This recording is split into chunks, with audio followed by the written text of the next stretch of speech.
All right, I think we're back. All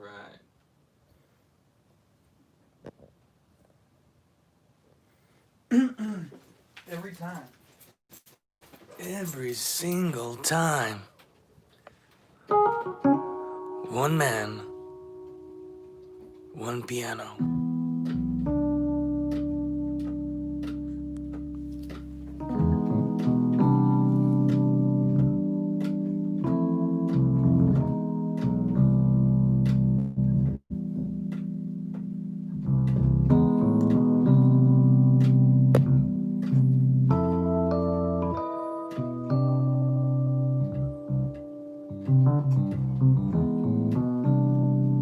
What's up, Black Stepdad?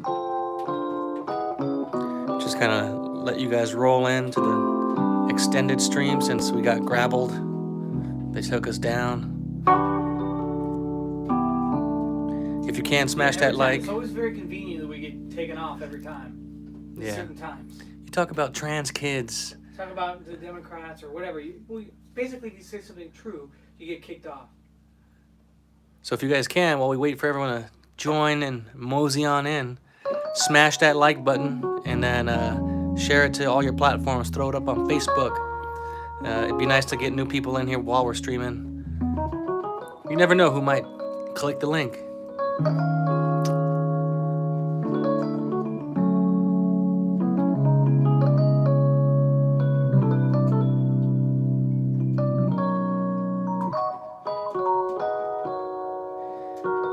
Yeah, we didn't get kicked off for saying MAGA. We got kicked off for talking about trans kids and Democrats and that good stuff. You notice, like, speaking of that, like, you're not allowed to criticize anybody like that, or else you're being whatever words they want to call hate speech or, you know, anti-whatever, phobic, whatever. But when the LGBT or anybody on the other side criticizes us, then, oh, that's fine. You know, like, it's just insane. Like, we have freedom of speech. We can have an opinion. We can talk about what we want to talk about. And we shouldn't have to be worried about losing our jobs, cancel culture. It's like, it's all control. And it's just like manipulative evil is what it is. It's what it is. Super evil. I'm just gonna fire some of these invites. People deserve to speak what they want to speak about and to seek the truth and what the real truth is, not what's like they're teaching. That's this bullcrap.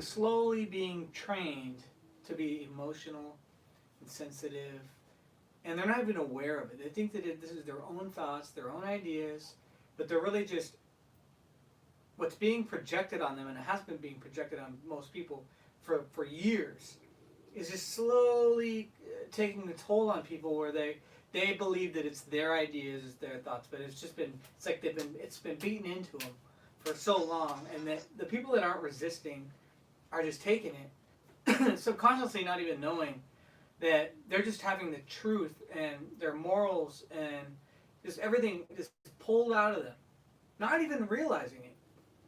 And then they think that they're the ones who are right, that, you know, I don't even know where to begin. It's so clear to me what's happening. And it's just not right at all. It's all like a psyop. I got hiccups. Oh, Yale is gonna call in. Do it. Do it. Come on. Come on. Send me your ready timeline post before I'll hand them. Oh, thank you, Nadik. Yeah, we were a little late today, but I'll try and give you the post early tomorrow. But yeah, so let's see who's in. Thank you, Omar, Black Stepdad, NPC 2000, Marty, T Warrior. We back and we black. So this is I think this is the bass Korean, rooftop Korean. Well, Yeah. if it isn't my favorite rooftop Korean. Yeah. Rooftop Korean? Yeah, we got to bring rooftop Koreans back to their natural habitat right here and help us out in LA. What's a rooftop Korean? The guys who held it down during the LA riots, bro. The rooftop Koreans. Some of the most based men this side of heaven. Oh yeah, they had their guns and they were shooting the Hell yeah. rioters. They're like, not my store. I think that's me then. Yeah. It's better to be a rooftop Korean than a democratic Korean. Are there more Democratic Koreans or more Republican? No. Conservatives. I think Democrat, until I was 24 or 25, I think it was, I was a Democrat, unfortunately. And I think most of them might still be. I don't know. It's weird though because I always thought, I mean, I know all Asians are different. Koreans are different than Chinese and Japanese or whatever. But from me being the white guy in America, I still would think Koreans were kind of more family-oriented people, right? Oh, very. And you'd think that, like, people who had family structure and values, like, that stems from conservatism. It's like the liberal left people are the ones that are like, you know, the feminists, the ones that are like, oh yeah, just, you know, do whatever you want. Oh, you don't have to get married. Don't get married. Like, you know? Yeah, you just opened up a can of worms. Very, it's interesting because you're right. The culture is family oriented, but my theory on that is really aligned with any group. It's the schools. Like, you know, a lot of Korean Americans, or there are a lot of Korean Americans, and most of us grew up here for either your whole life or most of your life. And as you guys, it seems like you know, a lot of the schools, they teach very liberal doctrine. Yep. Teachers are all indoctrinated in liberal theory. So I think that's what it is. You know, the parents don't really know better. You know, they're foreigners to this country. And I think a lot of them fell for the Democrat trick was that they act like they're the best friends of minorities, quote unquote. Exactly. And actually, I remember in the 90s, my dad was a big Clinton guy. He went to the, whatever, he had like a big inauguration in 92 or 96, I forget when. But he was all gung-ho. He's still pretty, I think, Democrat. I think at his age, he doesn't really care anymore. But that's a good point, man. I think a lot of Koreans are still Democrat, unfortunately. Yeah, but like you said, I think it's that they're fooled to think so, but really, they're not. You know, like just like when you're a kid, you're seduced to think you're a Democrat because all the celebrities in Hollywood, your favorites, you know, actors and stuff are too. So that's what you identify with, as opposed to like what values they hold. Yeah, it's weird, right? And this is something we can all relate to. Is like let's just use Hollywood as an example. They all preach the same message, so it feels normal. You know, you're watching TV and movies. You know, stars nowadays they'll make their political stances. If you're like 15 or even in your early 20s, like you just think, oh yeah, that's normal. That's what everybody thinks. Exactly. Yeah. Because I always thought I was a Democrat when I was younger, right? Or just whatever. Like, I didn't grow up in that house. Like, it was more conservative for sure, but I didn't know what it was really. I just identify with you know, I'm in the entertainment industry and everybody's this way. But I never, looking back and reflecting, it's like, I was never a Democrat. Right. They framed it so that you naturally align with it because Republicans were painted as, I just remember the image of a honky, racist white guy. Right. And so the Democrats were the inclusive party of the people. And so I thought I was a Democrat. And I'm about as far from that as possible now that I realize it.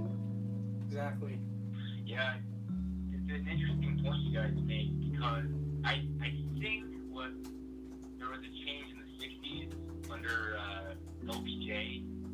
When he took over, he really hurt the black community, and I think that was the beginning of minorities being the targets of Democrats. And I don't know because I wasn't there, but I think before LBJ, a lot of people or minorities resonated with what you would call it, Republicans. Like Martin Luther King was a Republican. A lot of people don't know that. Yeah, I know. didn't I've heard that. about the whole party switch thing. I don't know what to believe about that. Well, it's definitely true. Before civil rights, Republicans were the party that they led the abolition of slavery. Some of the first black politicians and congressmen were of the Republican Party. The Democrats founded the KKK, and yeah, there was a role reversal where the image. Like, we lost them. Oh, did we lose you, Yale? Yeah, we'll call back Yale. But yeah, there was a party switch, and then the reputation of them switched. It was weird how they accomplished that, but it was just mass media. It's Yale again, culture. What's up, Yale? Hey, sorry, I don't know what happened, guys. It's all good. You should. That's why I said rooftop Koreans, bro. It's probably better reception on the roof.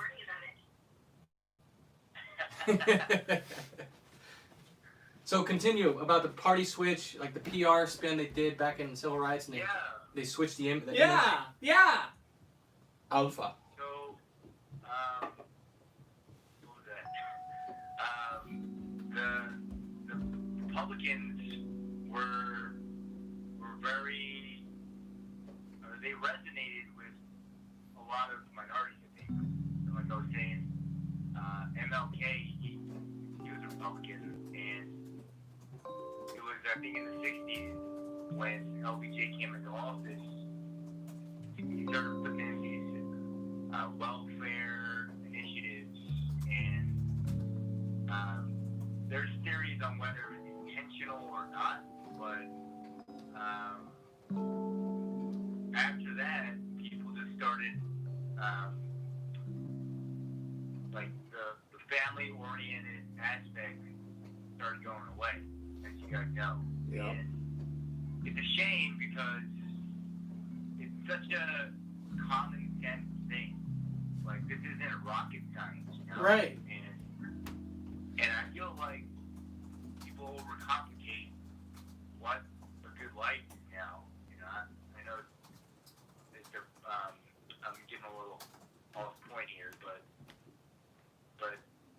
the family-oriented thing is something that we can all relate to, obviously. And yeah, it's a long conversation. But Yeah, like you said, it's not rocket science. It's not rocket science. It's common sense, and that's the problem. Is people are so intellectual. They want to get their degrees. They think they're so smart that anything that is easy, they don't even want to like pay any attention to because it's got to be hard and complex and difficult for them, or else they can't pat themselves on the back and feel like they accomplished something.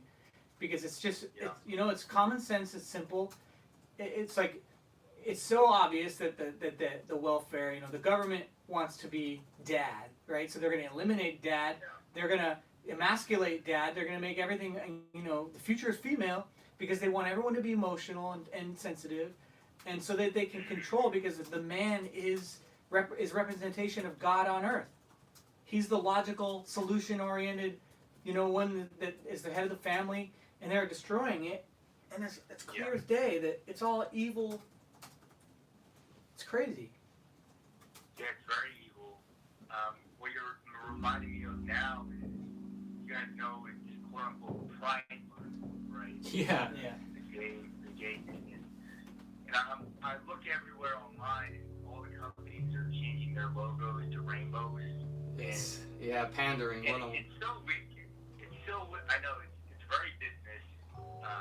It's a business move, 100%. 100%. But what annoys me is that, like, this common sense topic, right? What do I need to know about someone, like, who they bang? Like, Right. what does it Exactly. do with anything, right? It's And not that's our what it is, business. right? You're telling people that you bang dudes if you're a dude, or Exactly. if you're a chick. Like, this isn't something that we need to know. know? Yeah, and not only do they want to tell the kids and stuff too. And the thing is that it's like common sense again. Is kids learn about sex because they come to their parents and say, "Mommy, where do babies come from?" Right. So that natural question lets them figure out how babies are made. But when it's about the other way, it's just a self pleasure, lust. It's like there's no creation in it. It's just to educate kids about perversion. That's it. If you like here, and some people will be like, oh no, it's about love between two people. No, it's not. If you go to a straight parade, what do you see? You see families. You see a parade. It's just a families, right? You go to a gay parade, what do you see? Right. Strap-ons. You see shirtless. S&M. It is about sex. It's all and people that sex. say that it's not are fools. Yeah, there's people half naked. There's guys in pantyhose and in leather strap-ons and in G-strings. It's just gross. Yeah, it's really, what really struck a chord with me, guys, was I heard about these, like, story time with drag, whatever. Yeah, Drag Queen Story Hour. You guys heard of this? Yeah, the I libraries. thought that was a joke in the beginning, but I found out recently that it's real. And I'm shocked. Like, I don't understand what parents think that's a good idea. It's all beta dads and moms. Yeah, You're not going to see any masculine men allowing their kids to do that. Yeah, you go look at the footage. It's almost all women, and a few guys who are there, just hyper feminine, like just looking like total losers.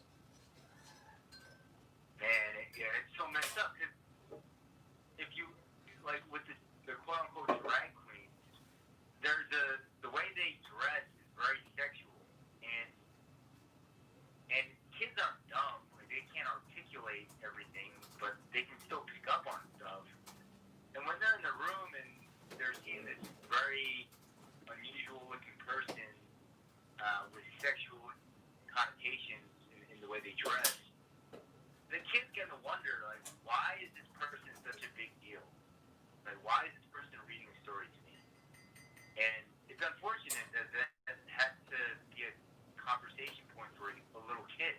Yeah. They don't need they should be, like, playing Pokemon and playing tag, like, normal kid stuff. Exactly. And they're doing the same thing with teaching kids about, quote, racism, like, people on the left have always said, oh, racism is taught. People, you aren't born racist, you have parents that teach you about it, and then it gets passed down, right? So they would say that, and then now they're teaching racism in school. Like, kids don't need to be taught to judge another person by their skin color and be like, oh, this is what racism is. Kids don't think about that stuff. Exactly. That's an example of imposing things on children, and you're forcing them to think that way. That's completely wrong. We're not supposed to even teach kids those things. They just learn by us. Yeah. We just act right. We live right. They see how dad treats mom, how does dad treat strangers and weirdos, and then they do what dad does when they grow up. Exactly. But now the kids don't have dads, and they got the government to be playing dad and a super emotional mother that's going to impose her identity onto the kids.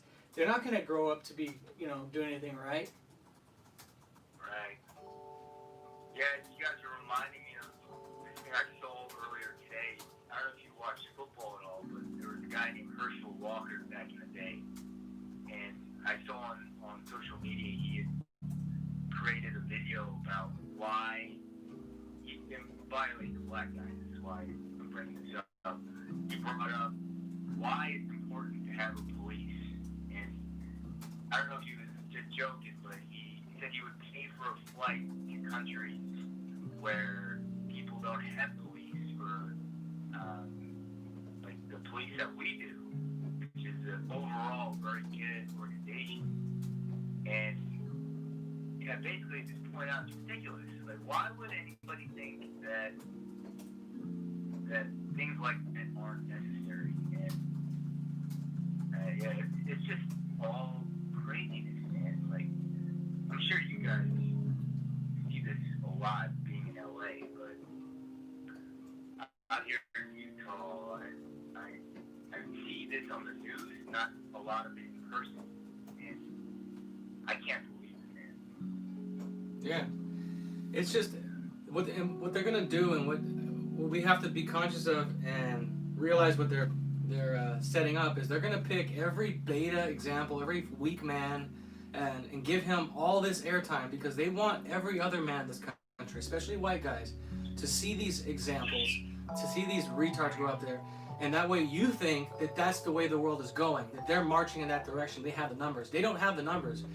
These liberal, elite, satanic idiots, they always project strength, like the Wizard of Oz. They project themselves bigger than they really are. The communists are not many.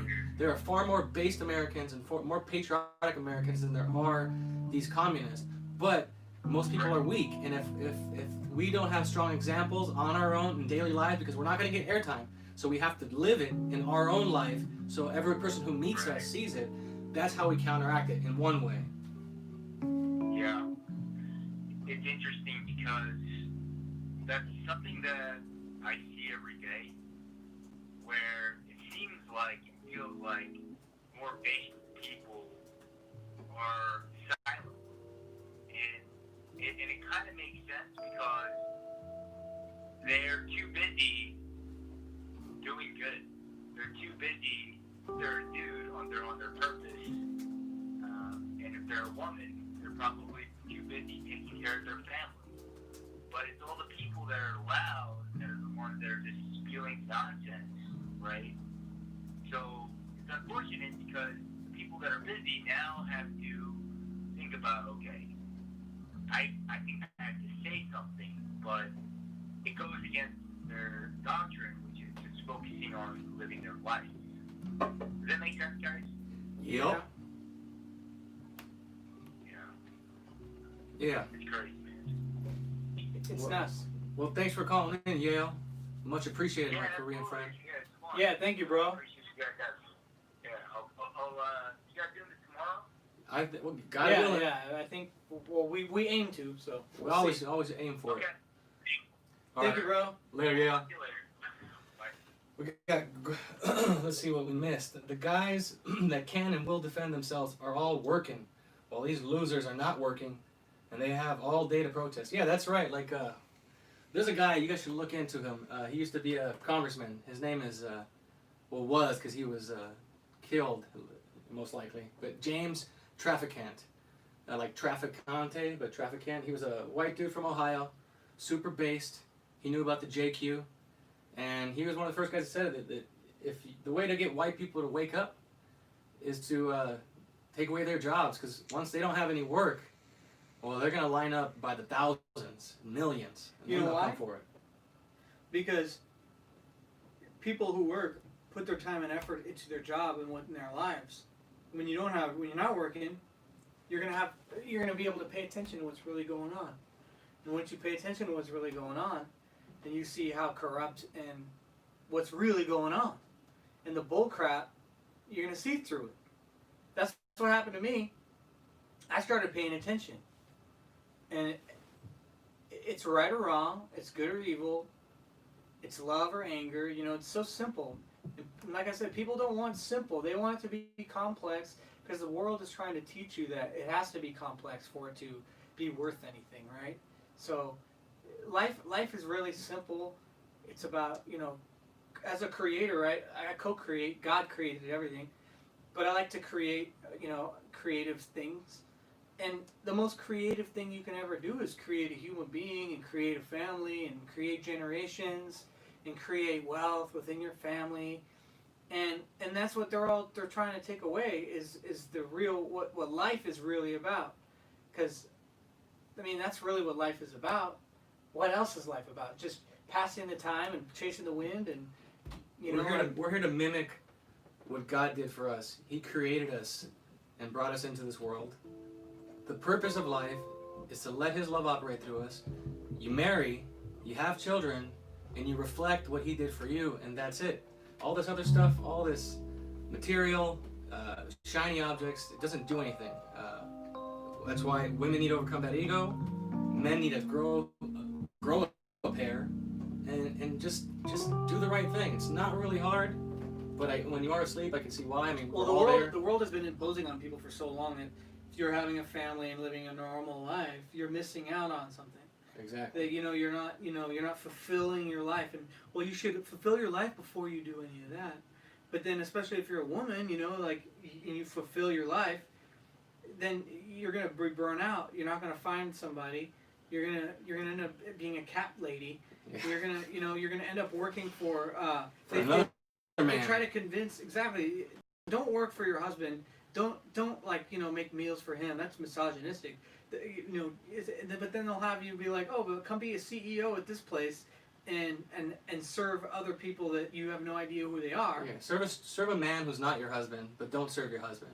It's nuts. I got there's a friend out in Dallas, Monica. She's married, and she had some of those same kind of ideas, but has come to kind of seeing how those are just thoughts. You think that your kids are stressful. You think that it's too hard. That you can't handle it, and you wish you would be doing something else, and that you want your me time. But that is your job. That is your duty. That is the best time. And if you get out of your head, it's understandable. You spent almost your whole life living up there. It's hard to shake it off, but it's not impossible. You just got to do the steps. Because, I wonder how many people these days ask themselves, Like, I remember when I was a kid, I would look out my eyes and be like, whoa, like, I'm me. You know, like, I'm somebody who is me, and I'm looking out these two eyes, and I'm like, what is this for? What is life about? What's the meaning of life? And I've always pondered that kind of thing. And I remember when I was a kid, I'd see me looking down almost like through another eye, right? I would see that I had thoughts. I saw that I was looking out of my two eyes, and it was an objective kind of way of looking at things. Where I think that's the conscience. That's where you hold something in your hand before you claiming it as yours, whether it's thoughts, right and wrong, or making decisions or something. I totally remember I was in like 3rd grade or something like that, and I used to like think about that all the time. How like an idea or something came into my head, and I can see it coming into my head. You had that sitcom point of view. Exactly. It was separated from, and then I grew up. I was told I had ADD, ADHD. I was put on medicine, and you hear my mom, like which most moms, they're very vocal about their opinions, the way they feel about their fathers, the way just imposing their what you should do in your life, as opposed to being able to water that your own life and be able to make decisions for yourself, especially as a man. And if somewhere along the way, life consumed me, where I was no longer the thinker. I was my thoughts, and thank God, like I was able to wake up to seeing what was happening, and seeing the evil in the world has really woken me up a lot to see it myself. And especially like I realize now, like when you're a kid, you come from a woman. I was born of a woman, and then having a woman raise you, because my dad worked, I had a woman's identity imposed onto me, and then I realized that what does it mean to become a man or come into manhood? That means that I have to overcome that half woman that was imposed. Yeah, because you spend so much time with your mother. You're gonna. Just think about it. If you haven't got hip to this whole forgiving your mom thing, think about your mother growing up, whoever raised you, grandma, auntie, whatever. Remember how she dealt with stress. Remember how she dealt with people who got her pissed off, or how she dealt with you being a little kid and messing around, or whatever it was. And you're gonna see, if you're honest with yourself, that you're just like them. You're the same way. You flip out, you stress out in the same manner that your mama did. Yeah, and then but you realize, like, what does it mean to be a man? What's the difference between a male and a man? Or what's the difference between a female and a woman? And I realized that a man should come into manhood and realize that he has to overcome that half femaleness. But people promote now, like, you meet girls that are like, oh, I want a partner, right? They want a man that's half man, half woman, that's weak, that's emotional, overly groomed. So then they feel like they're like with one of their girlfriends or whatever. But that's so out of touch, because a man should overcome that, right, and come fully in his manhood, so that he can. And girls with a good father would be raised around that type of man. It would come more natural to accept that. Exactly. So that way, when she gets married and meets and looks for a man, she's not looking for another girlfriend, some half man. She's able to find a real man that can help, because the meaning of life is what? Is to really seek within yourself and you know, grow in your soul for a soul's journey with God. And if a man can really enter his real manhood and become closer to God on his own, then when he finds a woman, he's going to be able to guide her, right? And that's what it means to find a woman who will submit, meaning she will trust in him, because, you know, there's God in Christ, Christ in man, woman, and children. And love comes from up above, comes down through the man, to the woman, to the children. And a man should lead her out of her emotional hell, because your imagination, all that stuff is not real. The only thing that's real is the present moment at all times, and reality, and accepting things as they are. But these days, everybody wants to, you know, their facts are feelings. Yeah. So how people feel, you know, if they feel like something, that means they are. If I'm a pigeon, I'm a pigeon. Yeah. Like, and I don't want to tell them this because I'm going to hurt their feelings. exactly. People are so afraid. It's been beaten out of them. They're afraid to be honest and really wonder what life is about. And it's they think that morality is taught, that it's just, you know, that's the robot. They think that, oh, if you're raised in this family, you're going to be taught this. But people are not in tune with themselves anymore to know that all that stuff is within us. And we know right from wrong if we're able to get to know ourselves. We had a super chat from my brother, Anomaly. Oh, no way. Yeah. What's up, bro? Said God bless, and we was kangs. Yeah, speaking of we was kangs, the Egyptians were not black. They were white, fair-haired, blue eyes, you know, some brown, of course, but they were white, mixed with some Arab. But they were Europeans, most likely, high mix of European DNA. They were not black. Black is everything south of the Sahara, even, you know, South But see, Africa. the problem is people even think about that, right? They're like, oh, were they black? Was Jesus black or white? It's like they're identifying so much with the physical world about that's where people are getting their identity from. Like, I'm not my skin color. I'm not my heritage. I'm not anything. Like, I have a soul, and my soul is an extension of God, right? My soul, but people in the world now, their soul, they have their ego identity that's been imposed on them from the world and their parents, and they're no longer connected to their soul that's connected to God. It's like, man, I don't know how to explain it. Yeah, but the point is, Beethoven was white. I'm just saying. You know? Yeah. People are so caught up in that because it's all ego. They all want to feel validation within themselves and their identity to be like, oh, well, I'm on a good path because, well, if I'm black and Jesus was black too. It's like, that doesn't mean anything. And Jesus was about, it's about his heart and his character and what he stood for. It's not about his skin color. Yeah. So if you're worried about that kind of thing, it's like, But you've lost the whole point. But we all know he's white. You know, come on, don't kid yourself. But you know what's interesting about white, though, is like, white people make up 11%, 11 to 13% in the whole world, right? Right? White? So if 11% of the whole world can colonize a country like America, An entire continent. right, and create the best country in the world, what's going on? It's because, ding, ding, ding, white supremacy. It must be. I mean, that's what's funny is you start to look at that, and if they want to throw these labels out, well then, all right, well, guess, you know what? Given the odds that there's such a small population of the world, and this little small group of white people from up here managed to take over the whole known world, well then guess what? It must be because they're better than you. Because I always hear different stories of history. I'm not a history buff, right? But I mean, think about it. If they say that, was it that the white people went over to Africa and stole the slaves? A lot of people say.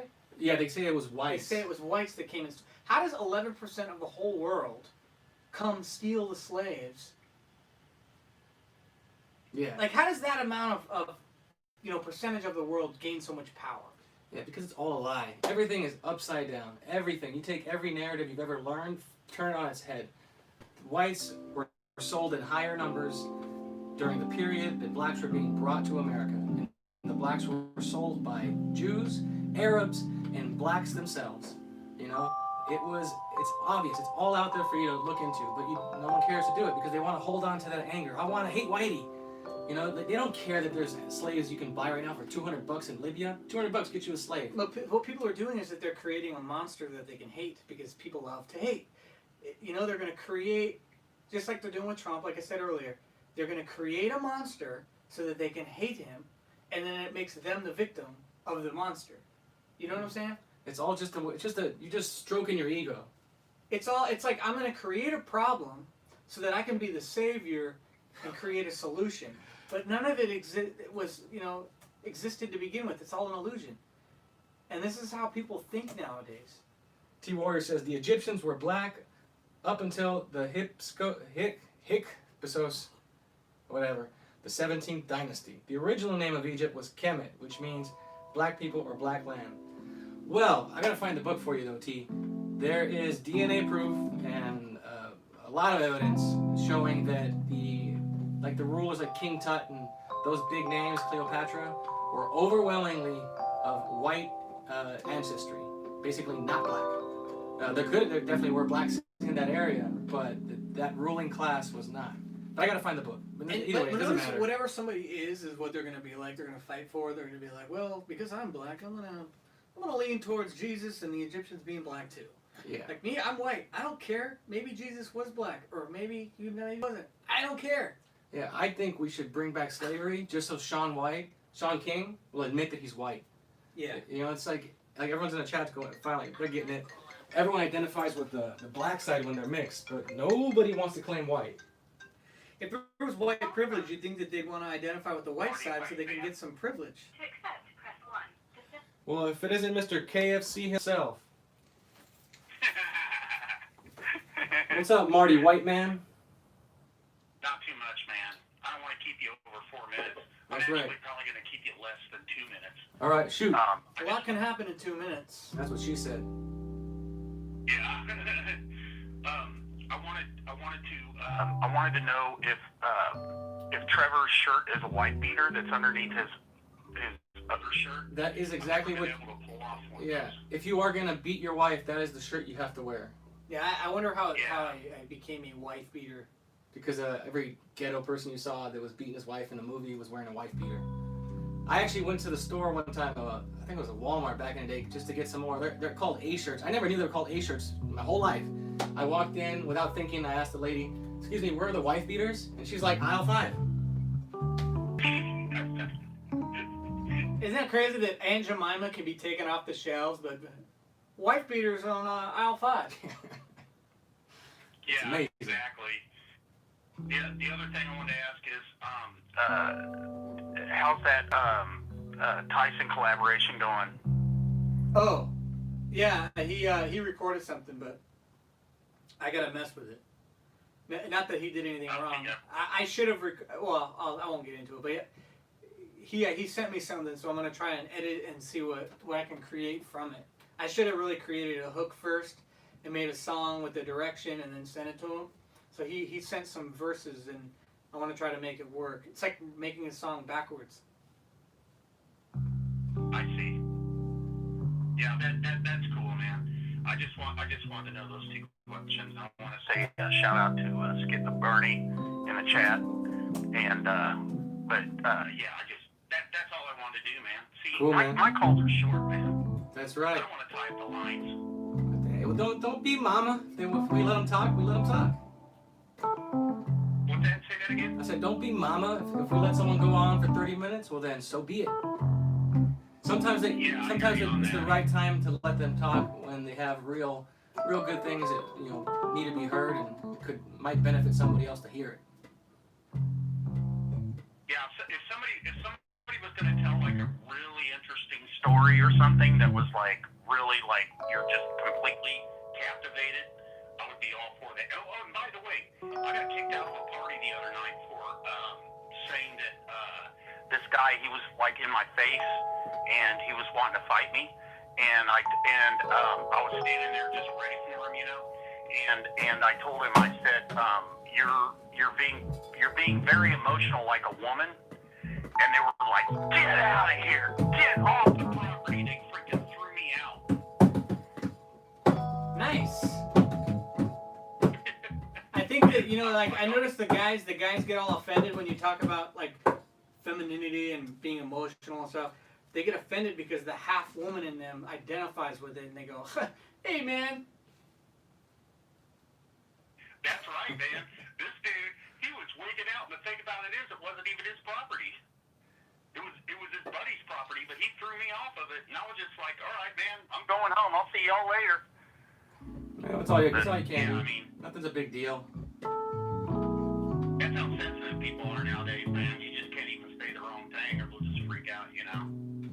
Well, that's why you gotta learn how to see the spirit that they're working from, because you don't need to surround yourself with those people. And if you can't see it, you're gonna end up in the wrong place at the wrong time. And some of these people that are just like obviously committed to misunderstanding, like it's not even worth my energy or breath to try to speak up and say anything to them because it's pointless. All it's gonna do is put me in a situation that I don't want to be in. Like sometimes I'm learning like a closed mouth gathers no foot. Yeah. Oh man. Would you have any other last pressing questions for us, Marty? No, I don't actually. I'll let some other callers call in. I'm just, like I said, man, I keep mine under 2 minutes. I don't care, man. All right. All Thank you, right, Marty. You guys have a good evening. You too, bro. Okay, bye. Let's see. What did we miss? Narek, our Armenian bro. Bro. Good deal, bro. He says Pontius Pilate, the Roman guy in charge during Jesus' time who sentenced him to death, has letters written to Caesar Tiberius describing Jesus with golden hair and fair skin.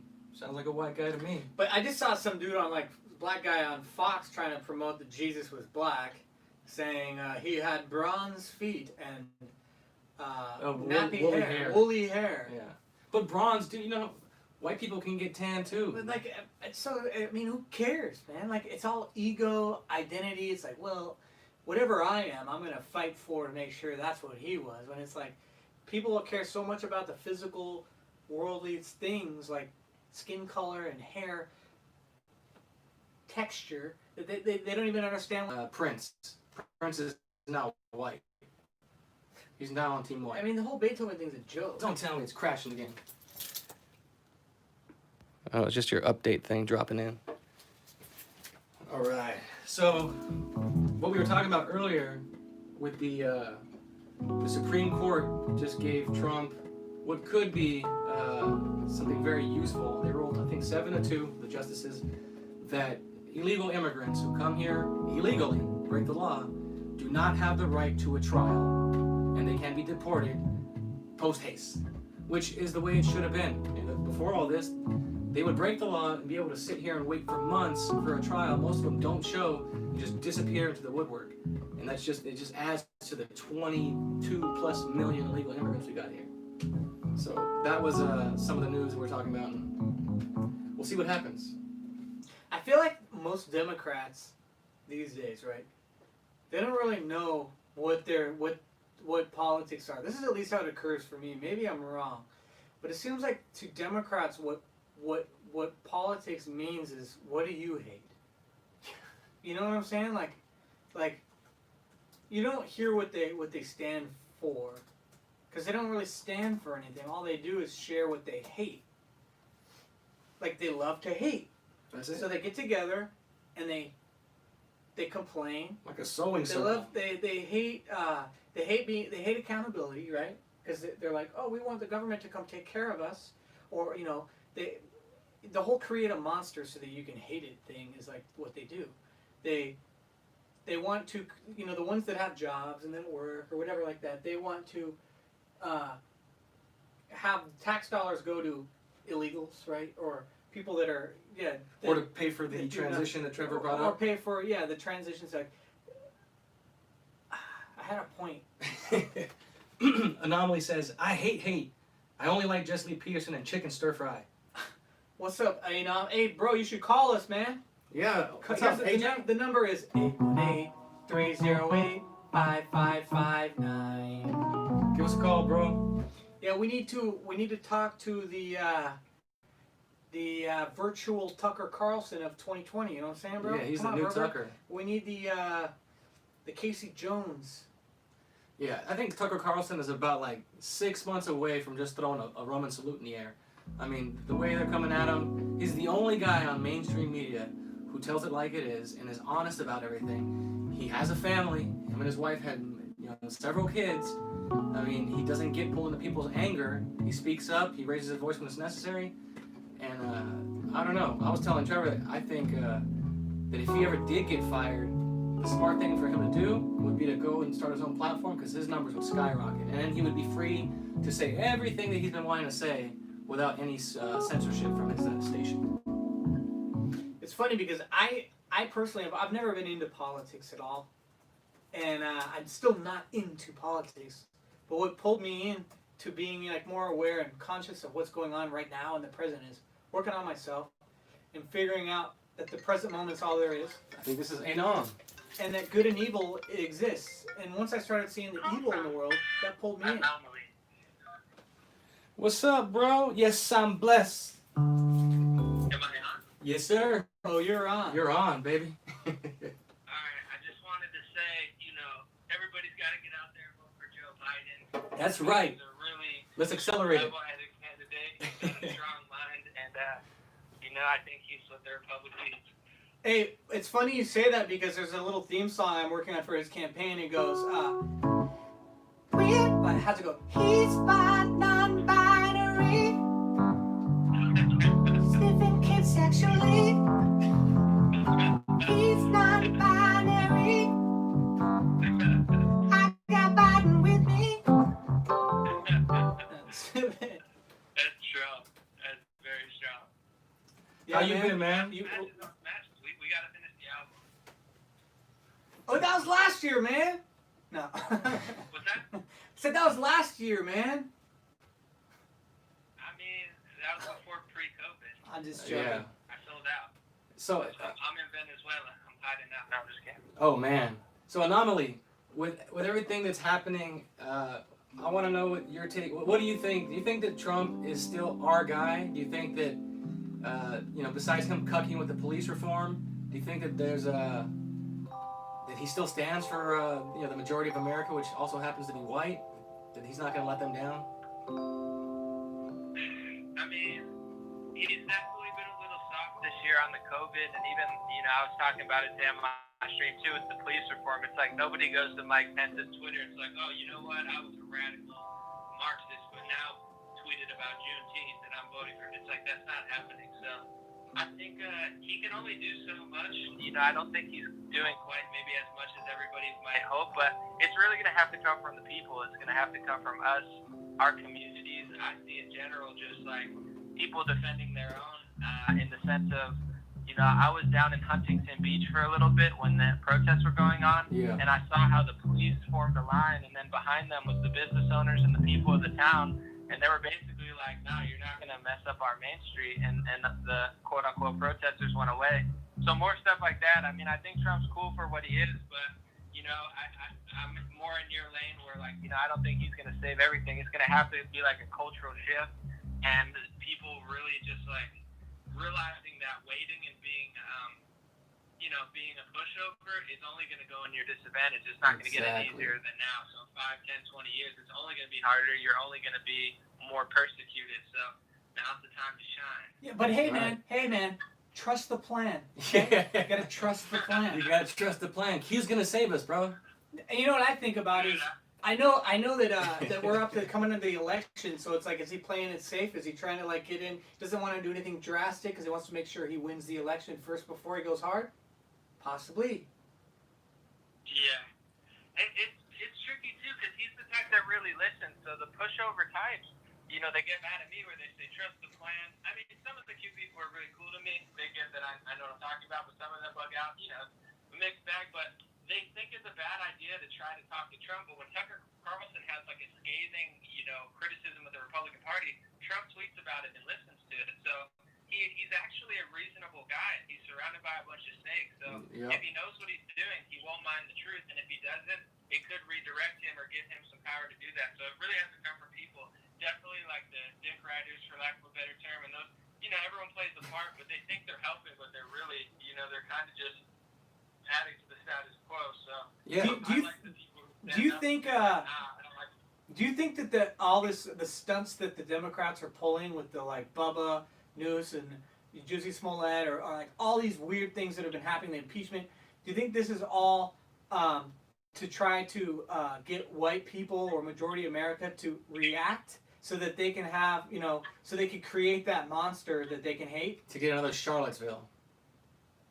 Yeah, I really don't think it's random because you see, right before the Bubba Wallace thing, they went for the Confederate flag at NASCAR races, which is such a random thing that I'm not even sure it was on like 99% of people's minds. But it was more like a statement, like, we're getting rid of this flag. It's like, okay. Like, it was out of nowhere they made that statement, and then 2 days later, the only black or half black driver, honestly, he's got, I'm part Puerto Rican, so I tan like fine wine. He's even lighter skinned than me. He kind of looks, Trevor, on a day, you might be darker than him, to be honest, and he's, playing the victim card. But, then all of a sudden he's got a robe or a noose. The next day, I do think it's a humiliation ritual. What is NASCAR? It's the most conservative, whitest sport. That is the Yeah, whitest. I want to see what Ricky Bobby has to say about this. And then, like you said, humiliation ritual. They're huge, which is what you see this pattern. You know how it works, and it's very powerful when they can get all these white dudes, from sheriffs in Florida, police chiefs, to lay on the floor with their hands behind their back like they're George Floyd, to take a knee, to start doing the electric slide with the protesters and rioters, and then start pushing Bubba's basic ass down the raceway. It's all humiliation. They want all white people to see that, and so they go, you know what? I need to do that too. I need to go shine some black shoes today. If you ain't first, you're last. Yeah. Absolutely, and they've co-opted the black agenda with like LGBT feminists. So it's like, yeah, Black Lives Matter. The next thing you know, it's like trans black dancing, where it's Exactly. like, is that what George Floyd wanted, or they're trying to feminize and destroy everyone. And for sure, And now, anybody strong in the country that disagrees, they're gonna, persecute and just do like these humiliation rituals. I mean, the right wing's not even really ready for the discussion about what's going on in our military. I know they consider it quote unquote far right, but like the military is not a big playpen. So it's like, why are there like women dancing? Why are there dudes doing like TikToks? Like, Exactly. to me, this is just degenerate. I'm not anti-woman, but it's like I want the strongest military and police force possible. If it's a woman and she's good enough and she passes the physical test, let her have it. But this diversity quota. Whoa, slow down. What about all the sandwiches, bro? Who's gonna make all the sandwiches? No, dude, I followed this one chick, I think on Instagram a couple years ago. She was some cute chick I met, I think out at a bar or something. I don't even know. But she's in the military. She's taking all these selfies with the guns and stuff in the truck. And I'm like, yo, is this really what's going on in the military? Like, she's hot, but like, she's probably so distracting. And like, taking a selfie during training, like, that's crazy. That's why we gotta do that. I'm working at like, a different, like at a grocery store. It's like I would respect on the clock, like not doing that. They're in the U.S. military. It's supposed to be the strongest, most avid military, and they're like showing off their booty. it's just like the COVID thing with all the nurses. Like, oh, we're gonna be heroes and we're gonna do TikTok videos with the nurses. And now that it's gonna be LGBT month or whatever, Pride Month, I see it like this. You got BLM and then you got LGBT. Let them duke it out. It's gonna be the oppression Olympics. Yeah. Yeah. It's gonna get us. I'm reading the comments. Someone said we are at war, calm down. But it's not even about a physical war, because like, we're a net product of who we are and what we allow. So you see the degeneracy is leaking into every community, every city. The big cities are getting worse, but even the outsides are getting slightly worse. You're not allowed to do content of character. Hire the best people, regardless Exactly. of race. And You can't do that with all of our society, and they're blaming the police. It's like, of course the police are degenerating. They are probably worse than 10 years ago, but so is every other institution in America. So it's they're scapegoating it's all by the design. police for what happens to every institution, which is like the degeneracy. It's easier to get in, and you have less qualified people who can't get fired. And they always want to point the finger. There's never accountability, right? They're gonna say, oh, the police need to have training about certain things, right? But nobody's saying, oh, maybe these parents need to have training on how to raise their kids to not resist arrest, to not be criminals. Like, there's never any look at the character or morality from families or anything about that. It's just, blame the police and they need training. Yeah, they don't want to look at the source. They want to argue about everything downstream of the actual cause of all these problems. Because you don't want blacks to get shot by cops. Well, then don't fight a cop and wrestle with him, steal his taser. They create problems so that they can create false solutions, and it just goes round and round, and they're never going to the root of what the actual problems are. Absolutely. As Jesse says, these are the children of the lie.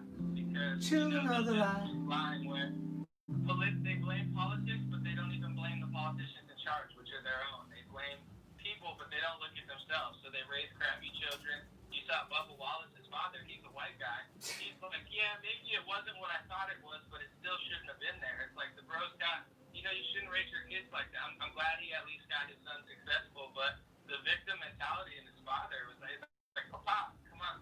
Yeah, Drop the and nonsense, to that, bro. It's okay. to We're that, in a good place. Your son's a star. Like, let's calm down. to that guy's point, Mickey D, about that we're not at war, that's a hard disagree, because if anyone has any sense of understanding of the history of communism and how it works, we have been at war. They have been degenerating the society for years. We have people in positions of power who do not have loyalty to this country, and they are working and have been working very diligently over 50, 60, 70 years to degenerate our media, our children, our school system, to get us ready for the point of destabilization, which is what we're living through right now.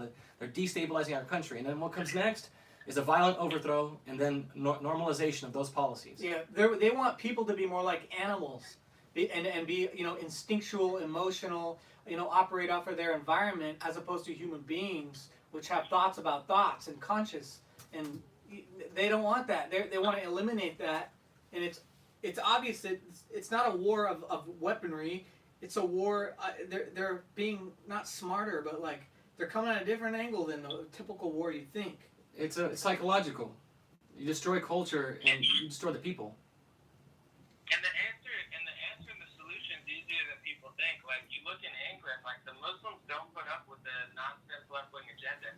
You look at New York, the Hasidic Jews, they don't listen to Bill de Blasio. They're like, bro, you're nothing. Like, go and get out of the way. You know, Christians in America, they're hitting me up on my stream. They're like, how do we open our church? I'm like, just go. Just church. open it. You know, I don't know. Yeah. Open the church and go. Pull a Shelley Luther. They arrest you. You'll be a hero. We'll give you $200,000 in a GoFundMe, and you might win a lawsuit. And now you're a legend. But it's Exactly. like, how do you open your church? I don't know.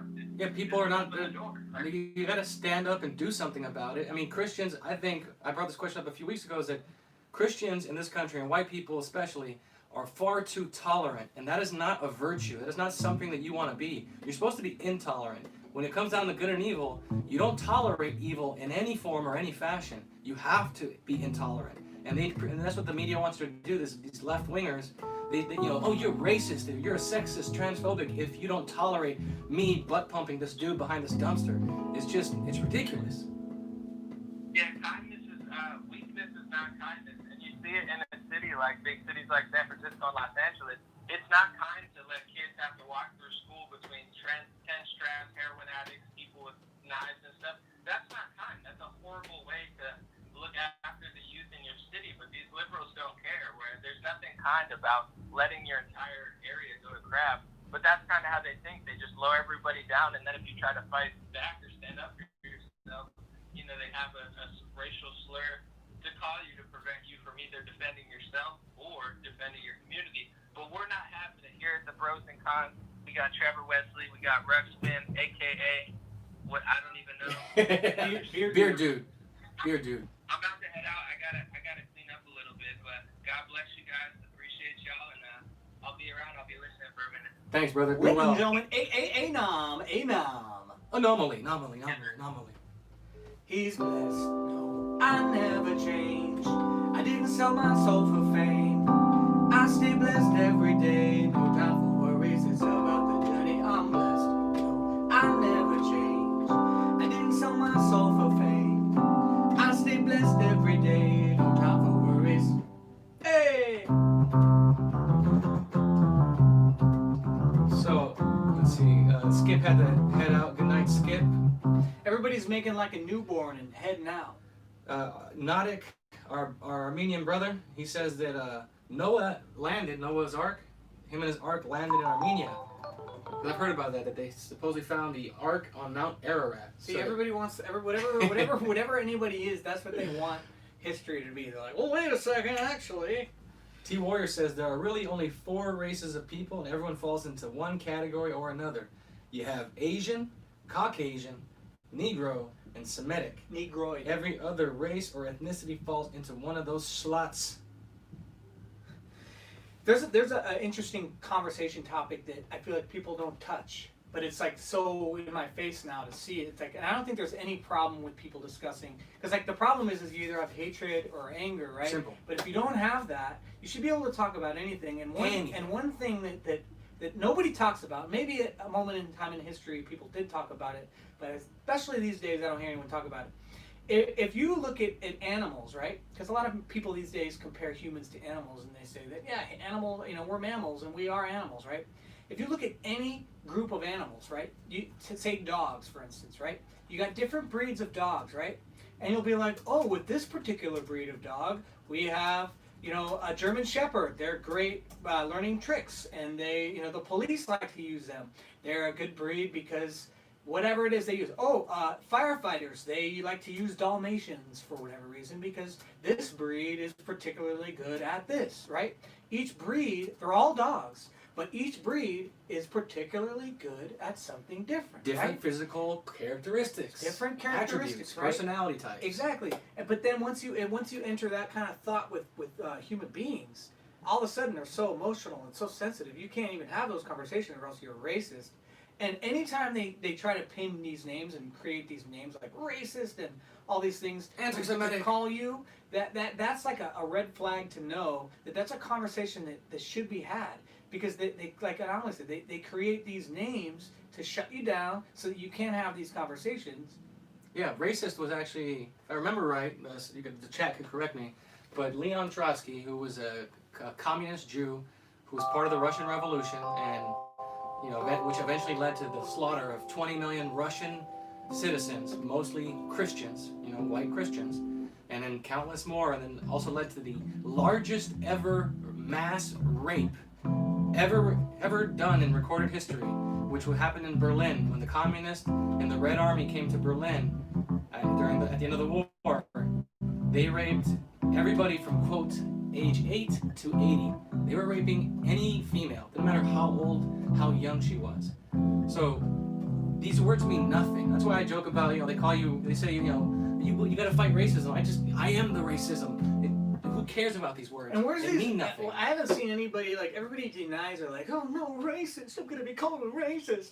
Like, it's so easy to be a racist nowadays, but I haven't seen one person that's like, alright, fine, I'm racist. Yeah. Okay. You got me. I'm fine, I'm racist. Like, what do you want from me? Okay, now what? Now what's the next thing? Is it like, kill him?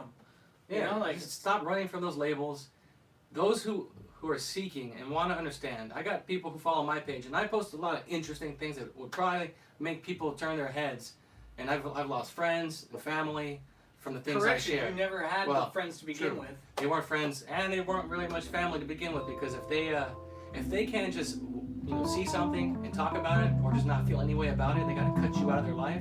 Well, then they weren't your friends or family to begin with. But anyways, there's people who follow me. Some that came through Trevor's page, found me, and they ask questions. They want to understand what might this mean, because the narrative they have in their head, they don't understand it.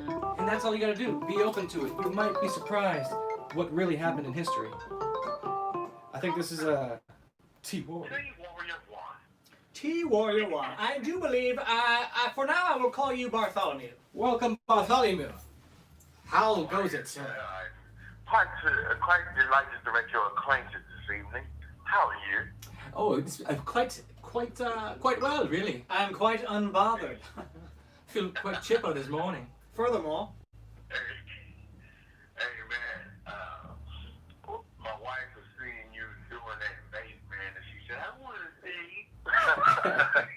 see, we have no free will. We're only a product of our influence.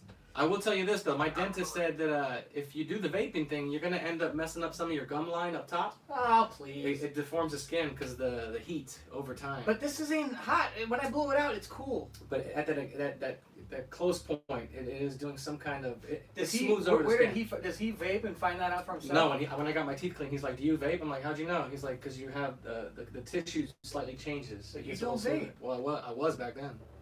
But anyways, continue, sir. Please tell us more. Yeah, man, I just wanted to tell you guys I got beat up by two white dudes. And let me see, they took my pizza and they ran away and they yelled out a political slogan. Also, I found a pair of Ku Klux Klan hoods in my car. And let me see, a magical elf came and he called me some racial slurs. Yeah, that ought to get him. Did he get 2 clicks of his heels and disappear afterwards? Oh, God. This stuff's ridiculous, man. Your boy Butler, he's still he's such He's a he's woman, not my bro. boy. He never claimed his white side. Like you in this interview, you can see it. Like it's just like a kid when they're lying. They're fidgeting, eyes looking all around, darting, looking for the lie. Like looking up, trying to figure out what the hell he's gonna say next. It's just so weak. You Like know it's bad when Don Lemon is looking at him like, dude, you're lying. Don Lemon is a gay dude who lies all the time. Right. He lies to himself every morning. I'm so happy and gay. Oh, I know. And what all these these mixed black people like Lemon and Wallace, they all date white women, and then in Lemon's case, a white dude. But it's like, isn't it interesting that if whites are just so evil and racist, why the hell are you dating them? Yeah. Well, and if Black Lives Matter, you'd think that you'd want to be with another black life. Okay, so you remember what Jesse says. He said you're attracted to what you hate. Yep. So, like I told you, man, my mother, she is a man. If you saw my mom, you would not know she was black. She looks like she's a Latina or something. She looks like she's from Panama or something like that, right? Wow. You wouldn't know she was black. But as soon as she starts talking, you know she's black. She black. She's married to a white man. But my mom hates white people and she hates men. Wow. You see what I mean? That's so funny. I always find like with the the interracial dating couples that I've known, it's like the one who's white is like the savior. It's like, do you remember watching what's it called? Get Out? Yeah. Remember when they got pulled over by the cops and the black dude was in the car and she's like, I got this. And she like talked to the police and like saved the day, and she was like, I always thought of those moments, like, because when I realized what it meant to be a man, it's like, it doesn't matter what color you are, but like the girl like took over and then She like saved the man. day, and then at the end he was like, wow, that was so hot that you did that.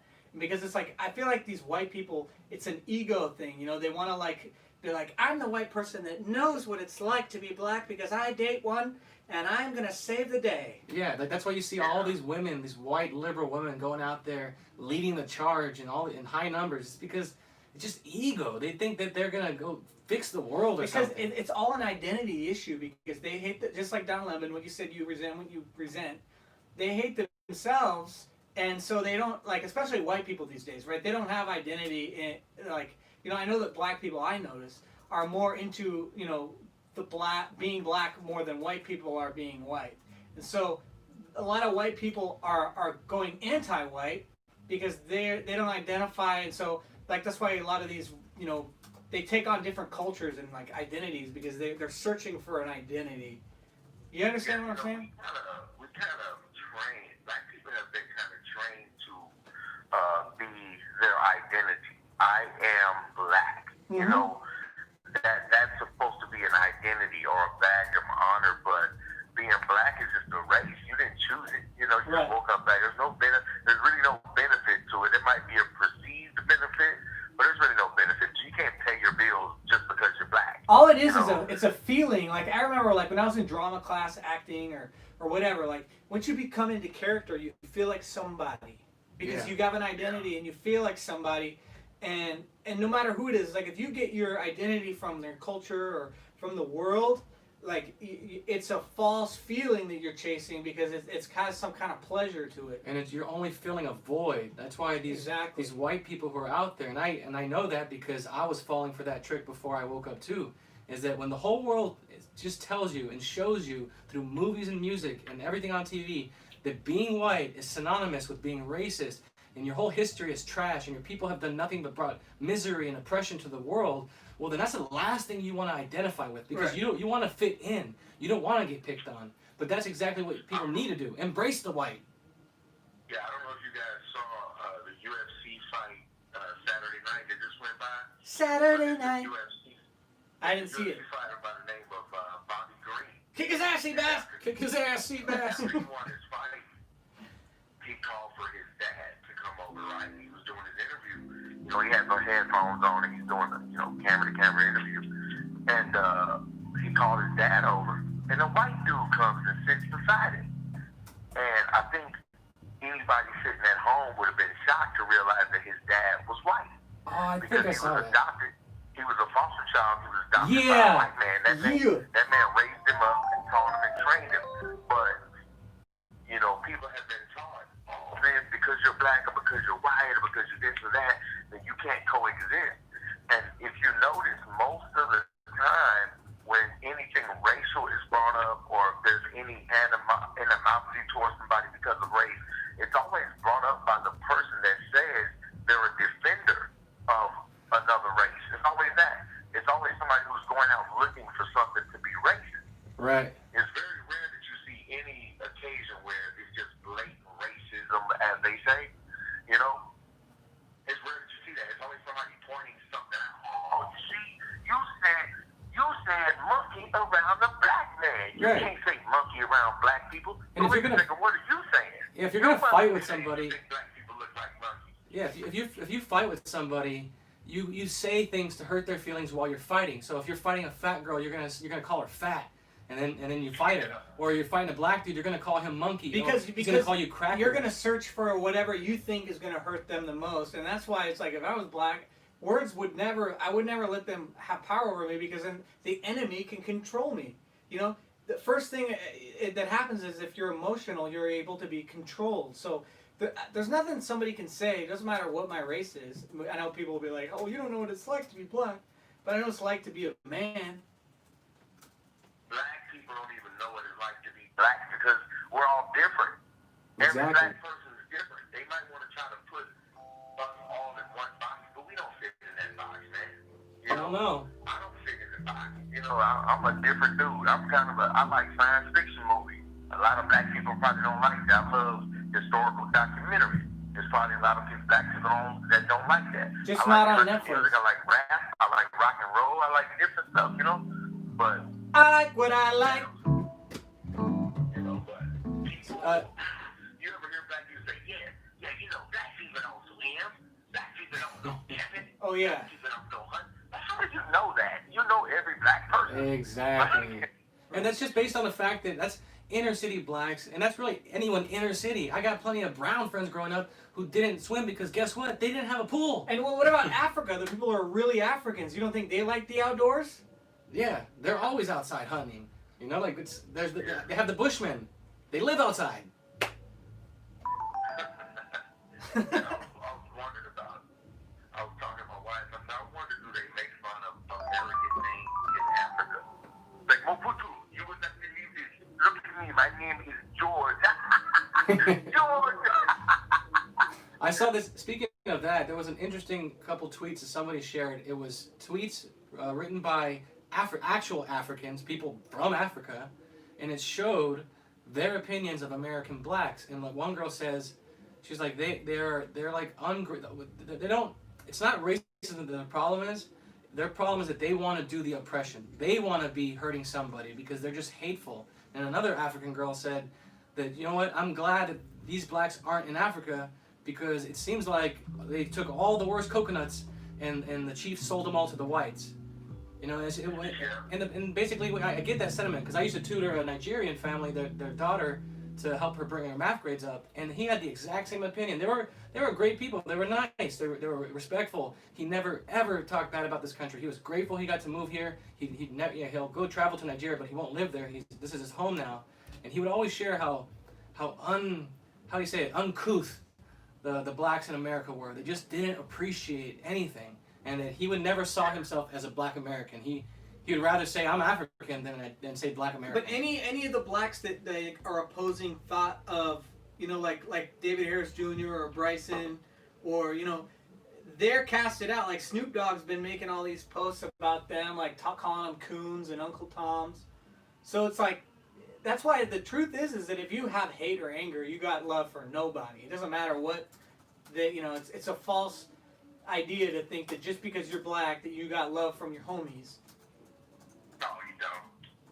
I mean, you know, it's, like I said, you get more heat from people that are like you than you do from people that are different than you, you know? Yeah. It's the truth. Most of the problems I had in my life were from black people.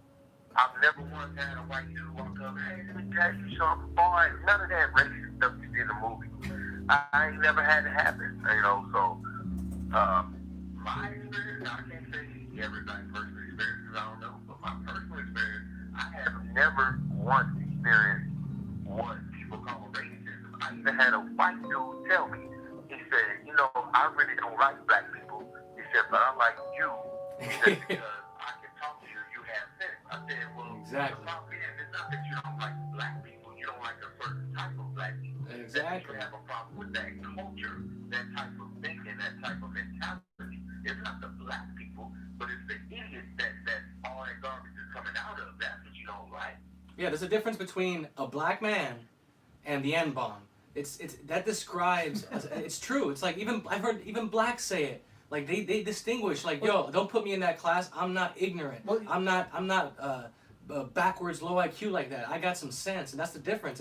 And that really, anyone could be that. Whites, Hispanics. If you act basic like that, then you are that. Like for me, I don't like to hang around people that there's like a stench or like an energy in the room where that I gotta act different because like I've been in the rooms with people like that where my skin color is the novelty, where I'm like, oh, you're the soul singing white boy, what's up, white boy, and it has to be about that. But then there's people that I've hung out with where like it's like, it doesn't matter, it's like I'm not gonna change how I am or how I talk or what I say because I'm afraid of you or oh, I don't want come across this way or I'm insecure. It's like I'm gonna hang around anybody, no matter what ethnicity they are, that gets it, that has that soul, that doesn't get their identity from that, and they're not gonna like hate me because I'm not a part of their identity. You know what I'm saying?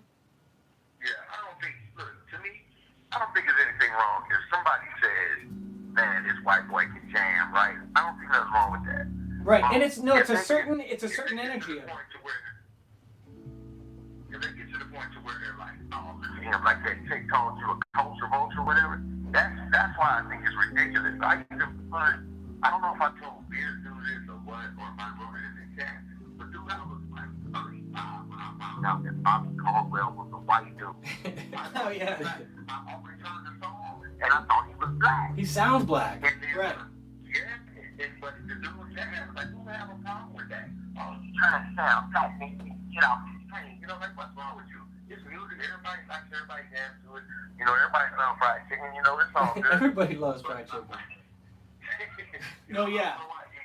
And I don't say that like I'm sensitive because I know, like, I've never minded when it's an energy thing. It's like you can tell it's a total the intent behind it. Yeah, like I don't even know how to explain it, Well, but it's like it's the same people that would do that would be the same ones to say culture vulture once they had a reason to hate me. Right. It's the guys that give him crap, these black musicians.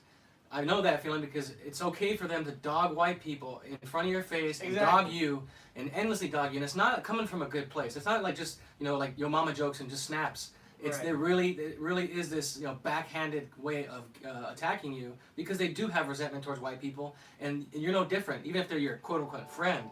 So you can sense it. Like if you call me cracker, I that's a compliment. Yeah. I love that. But when those guys call me, I know what they're really trying to say. They just want to try to say, I hate you. I don't know you, but I hate you because you look white. That's silly, man. It's silly, Yeah, certain people, man, like Jesse always talks about, people that are so filled with hate and so filled with anger that they look to project that onto other people by any means necessary. Whether they be just pointing something out and nitpicking at it or just finding something because it gives them some sort of like a sense of power to bully somebody or to berate somebody, But like right now, how everything is going, no matter what somebody white does or if anybody does anything against black people other than black people, it's just blown way out of proportion. Like your boy Bubba. Come on. Even if I walked this on news, I wouldn't even think about it. Yeah. And what is your thoughts about? Oh my God. What do you think about a grown man like that, like being so sensitive and being a victim to whatever he found in his garage, like just that kind of thing? Like, what do you think about that, grown man? It's weak, bro. Yeah. It's weak. It's just as weak as reacting to somebody calling you a name. It's very effeminate of him. First off, he's a liar. Right. He's a liar. Bald-faced liar. I know y'all mentioned this, and I was talking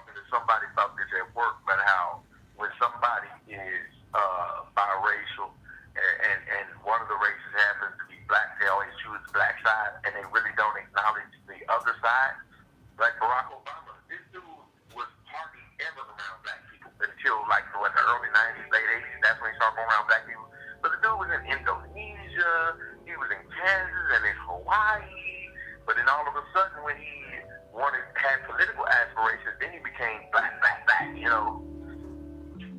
So Yeah. it's weird that dynamic that people do. It's the same thing that when you call a woman a bitch or a slut, they're gonna pretend like, oh my god, I can't believe you called me that, when 5 minutes ago she called her girlfriend that or her friend that, and so they can use that. And it's just like your question. Actually, you say it. What was the question? That really good question you had regarding homophobia. That kind of nails it. I asked, I said, why is it that if a gay person figures you don't like gay people, they'll call you a homophobe, right? But if you call them a homo, they'll get angry at you. Yep. Right. Why is that? You know? It's all it's control. It's the oppression Olympics. People, exactly. It's about having control over somebody else. That's it. That word doesn't even make sense, man. Homophobe. Doesn't homo mean same? Right. And then phobe, that's short for phobia, so same phobia? That doesn't even make sense. Exactly. But I ain't scared of nobody gay. I just don't agree with the lifestyle. I ain't scared of no ghost. If I see a gay dude, I might giggle or something when he starts talking, but I ain't gonna run from him. Hey guys, how are you? Welcome to Denny's. Would you like some pancakes? Yeah, it's funny, but if I ain't gonna be anything. like, no, get away from me, you queer. I don't want you serving my pancakes. I ain't gonna do that. Who does that? Right. Yeah, it's just all control, man. Like, it's just because you criticize them, they're gonna call you phobic. It's just like if you criticize Israel, you're anti-Semitic. You criticize the black people, whatever, Ray Shard, Wendy's, Taserface, whatever his name was. Brooks. Wendy's nuts. Yeah, it's like you're a racist. It's like, no, you're just trying to control and shut down the conversation because you don't want to hear it. Just like a little kid yelling and stomping his feet. Yeah.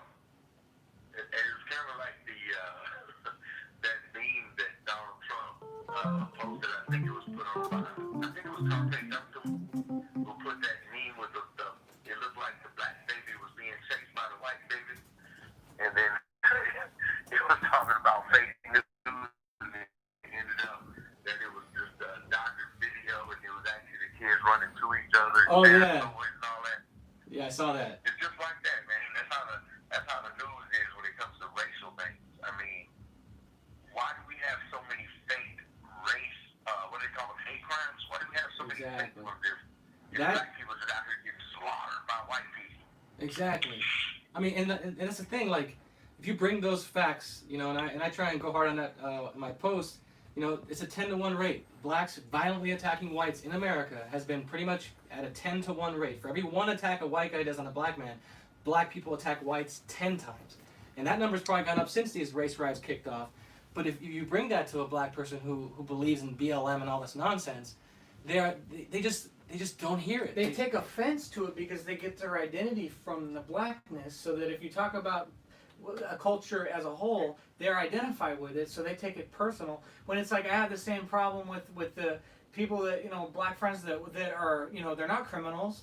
They work, they make a living on their own, they don't live with their parents or like whatever, or they're married and they have kids, but all of a sudden they identify with defending like all these things. I'm like, well, they'll say that, oh, I have to be worried about, you don't have to worry about being, killed by the police just walking to the candy store. Exactly. But it's like, well, why if you do worry about it, it's for nothing. Yeah, does T Warrior worry about ending up in the same position as Ray Shard, drunk off his ass in a Wendy's drive-thru, or does T Warrior just live his life right and doesn't think about that? He's living his best life.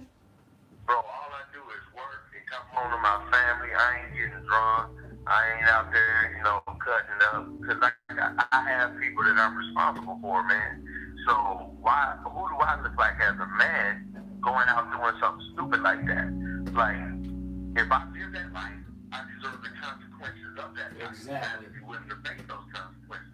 But it has nothing to do with my race. Even that, If I married to a Latino woman, man, she'll beat your ass. T-Warrior's living his best life. He ain't getting caught in no drive-thru, living his best life. If you ever did that nonsense, your Latino wife would go off on you. She'd be like, what T-Warrior. I'm saying, man, is, I even told her one day, I said, sometimes I forget that we're not even the same race, because it just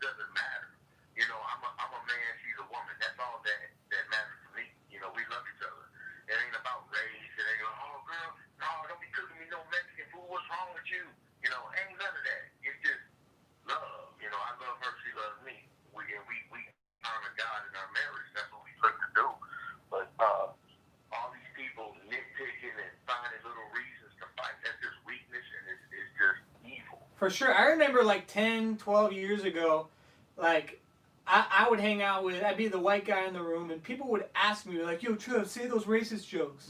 And we would all laugh at these jokes that because they were so politically incorrect. And like, they knew me, and I knew them, and it was like, there was no fear because we all had real love. And somewhere along the lines, people have been brainwashed into being so offended now. It's like, you got to watch what you say. You don't want to offend anybody. Yeah, they forgot that they like used to joke there's the like that. same people, man. Like, why did they not care back then, but now it's such a big deal? Like, what happened? Just like Eddie Murphy and his comedy back in the days. Like all these guys, the greats, the classics, Richard Pryor, they all talked about racial jokes because they're funny. Exactly. Watch Don't Be a Menace to South Central drinking juice in the hood. That's all racial stereotypes, and it was the funniest movie amongst black people. But now it's like... Have you heard the comedy routine? I think it came out in 1996, but it was back when Chris Rock was actually funny, and it was on his show. It was a special called Bring the Pain, and he did a set about black people versus N-words, right? Yeah. And that's one of the most funny but true comedy bits I ever heard. I encourage everybody to go see it, man. Go on YouTube and look that up. It's Chris Rock, and he's talking about black people versus N-words. Black people versus the N-word. Okay. Okay. But then he said that Obama and Daddy show. Yeah, no, they all cut for the dollar, man. Like Trevor brought up a few streams ago. Most people, as much as they like to polish their own sack like they're some kind of virtuous person, they would all do something for a certain price. Yeah. Well, hey, brothers, I'm going to go ahead and get off this line. I know somebody else probably wants to. All right, man. Well, thanks for calling, bro. And don't forget to keep living your best life. Yeah, tell your wife to call in. Don't be a beta. All right. Beta. All right, love you too, bro. Yeah, I mean that's a great point Trevor brings up. It's like they sold books like Yo Mama jokes, and they were on it's racial Yo Mama jokes. It was racial ones for fat mamas, fat white mamas, and there's jokes about your fat brown mama and your black mama. It was all just about jokes. And it used to be that overcoming being a man, like you'd hang out with your boys and you would intentionally say things that you wanted to see who would test somebody to get upset. And if they got upset, they'd be made fun of even more. Now it's like, it's so opposite, man. Like that's what it would be. Like, men would show their camaraderie and their, That's how you're in the club. Friendship, exactly, by going hard on each other. Like when you hang out with, I know you've had a story like that, when you hang out with like your uncles or the older crowd, that's how you kind of get initiated. That's how you know you made it, when they start razzing on you and making fun of you. I've always said that. I talk shit to I talk shit to the ones that I love most. If I'm not talking crap with you, it's probably because I don't trust you. I don't like you. You're weird. Exactly. Yeah, you should be able to talk crap. Don't be like a woman who's like, oh, hey, girl, you're so beautiful. And then when you walk away, they're like, that bitch. Exactly. That's a very womanly thing to do, is to have this double standard that makes no sense. But, such is life. T-Warrior's got his theme song now. Yeah, I guess that'll be T's Don't Get His Ass Beat by His Wife song. Dun, dun, dun, dun. That was amazing.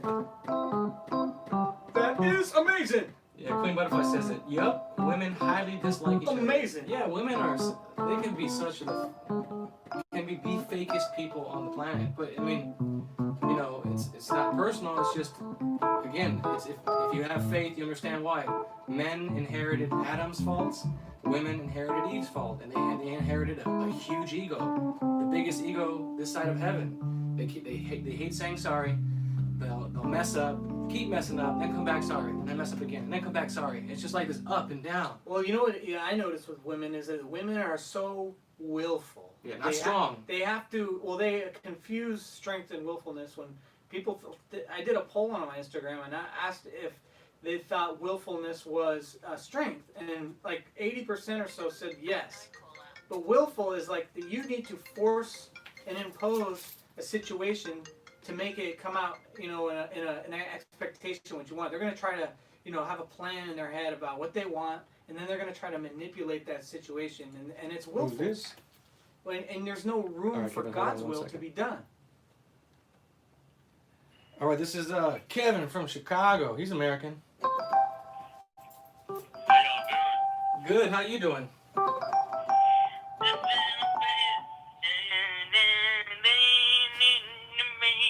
Oh man, what's going on? How you doing? Oh man, just another beautiful day, man. We woke up. Shit, just don't, you know what I'm saying, man? Just can't complain.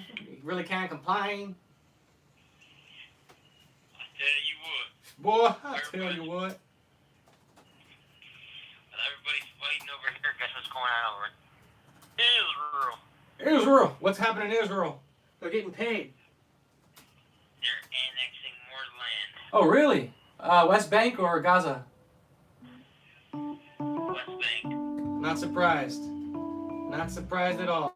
And the usual suspects who care about social justice and human rights are silent. What a shocker. Yeah, of course. Where's the United Nations? You know, speaking of that, United Nations, part of their. See who they got on the board, they got now list your countries that have Looks good. human rights violations up the wazoo. So, it's the EU, the UN, totally corrupt globalists as he gets. Yeah, it's crazy, man. Like Trevor saw this video that he shot me. It shows the United Nations vehicle. Or you explain it. The one that video you sent I don't know what you're talking about. with the girl in the back seat. Oh, it was just a video of the United Nations car with some like stripper on mounting some dude in the car while they were driving. Yeah, official employees. And this was in Tel Aviv, Israel. And for those who don't know, Tel Aviv is the capital of human child sex trafficking. It's the capital, the synagogue of Satan. I would have to agree with you there. I mean, I don't know what's going on with the UFC, but I can't wait to watch some UFC fights this weekend. Who's fighting this weekend? Some dude with an Speedo wrestling another dude. We should just have like the most based white guy fight the most based black guy, and just whoever wins, that's it. Racism is over. Whatever happened to Chuck Liddell, man? Yeah, the Iceman cometh. Now Schmitty with the super we got chat. the Frenchman, Dustin Poirier. Poirier, you say his last name. You heard your French gets the year. Poirier. Poirier. Poirier. And then you got some New Zealander named Dan Hooker. Yeah, his last name is Hooker. Interesting. I've been so out of the loop with that stuff. It's one of the few sports organizations that isn't really pathetic and groveling. Yeah, not yet, but I wouldn't put it past it. You know, Dana White's still a businessman, so if he feels the pressure in any way to his wallet, he'll do whatever it takes. Like most of these business guys, a lot of them don't have backbone. They're scared to lose money to do what's right. That's the thing. I don't think it has to do with money. I think it's more of a like it seems like they lose money when they do these types of things. I think it's more of a globalist plan. We think. I'm on that page. The fight that took over Russia and that destroyed Germany is the fight that we're faced with now. And as hard as it is for some people to swallow that pill, that's the master spell. If people don't break the spell of World War II and what led up to it and what actually happened afterwards, you're not going to solve any of the lesser spells. That is the key spell, in my opinion. You agree? They're definitely in a trance. You're in a trance state. Yes, sir. Not a trans state, but a trance. You're trance. You're pretty much. Do you have any questions for the chat today, Kev? Anything you want us to try and I've tackle? been paying attention a little bit. They're saying UFC rules, Ultimate Speedo Championship. Yeah. I get it. Some people don't like it. I like it because I was a wrestler, so a lot of wrestlers go into the UFC. I got an idea, man. How about you go backstage, right? Everyone's about to have a big Royal Rumble. Pop a couple Viagra in their drinks. See them really fight and get down. See what happens. I have a couple pitch tents. That'd be really awkward. Joe Rogan would watch. Party. That's what I like to hear. Joe Rogan would be like, I'll be the ring announcer. Oh, you know it. Joe Rogan.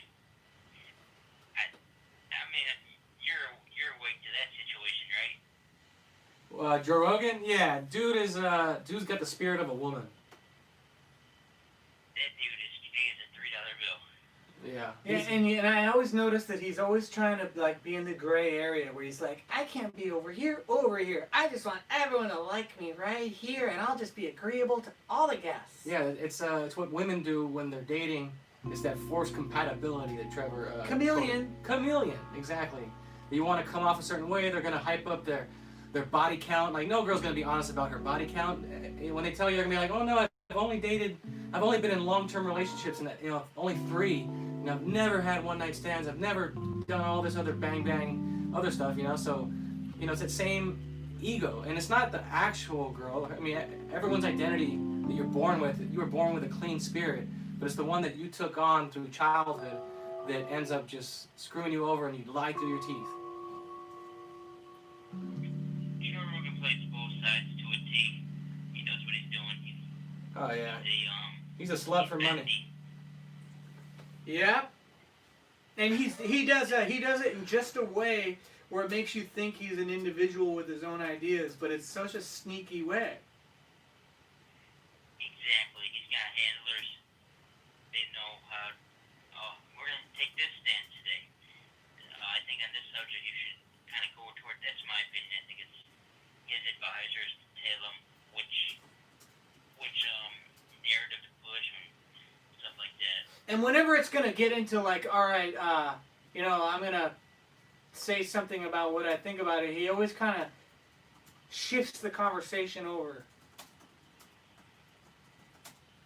Oh yeah, when there's something important or maybe goes against what he thinks, he definitely knows how to change the subject real quick. Exactly. He shifts the conversation in a way that makes you think it's like inspiring. You're like, oh yeah, that's a good point. And then you wait a second. Now what are we talking about? You kind of ran away from that. Yeah. He always tries to play it off like he's some dummy. I'm just some dumb comedian, blah blah. Yeah, he's smarter. He's smarter than he gives himself credit for. He knows how to manipulate and sway people. Yeah, Rogan's a flamer. He is, no doubt about it. Well, just for the sake of time, see if we get any other callers in here, man. Thanks for calling in, Kev, and take us out with that song that you know so well. Proud to be an American, at least I know I'm free. Thanks, Kevin.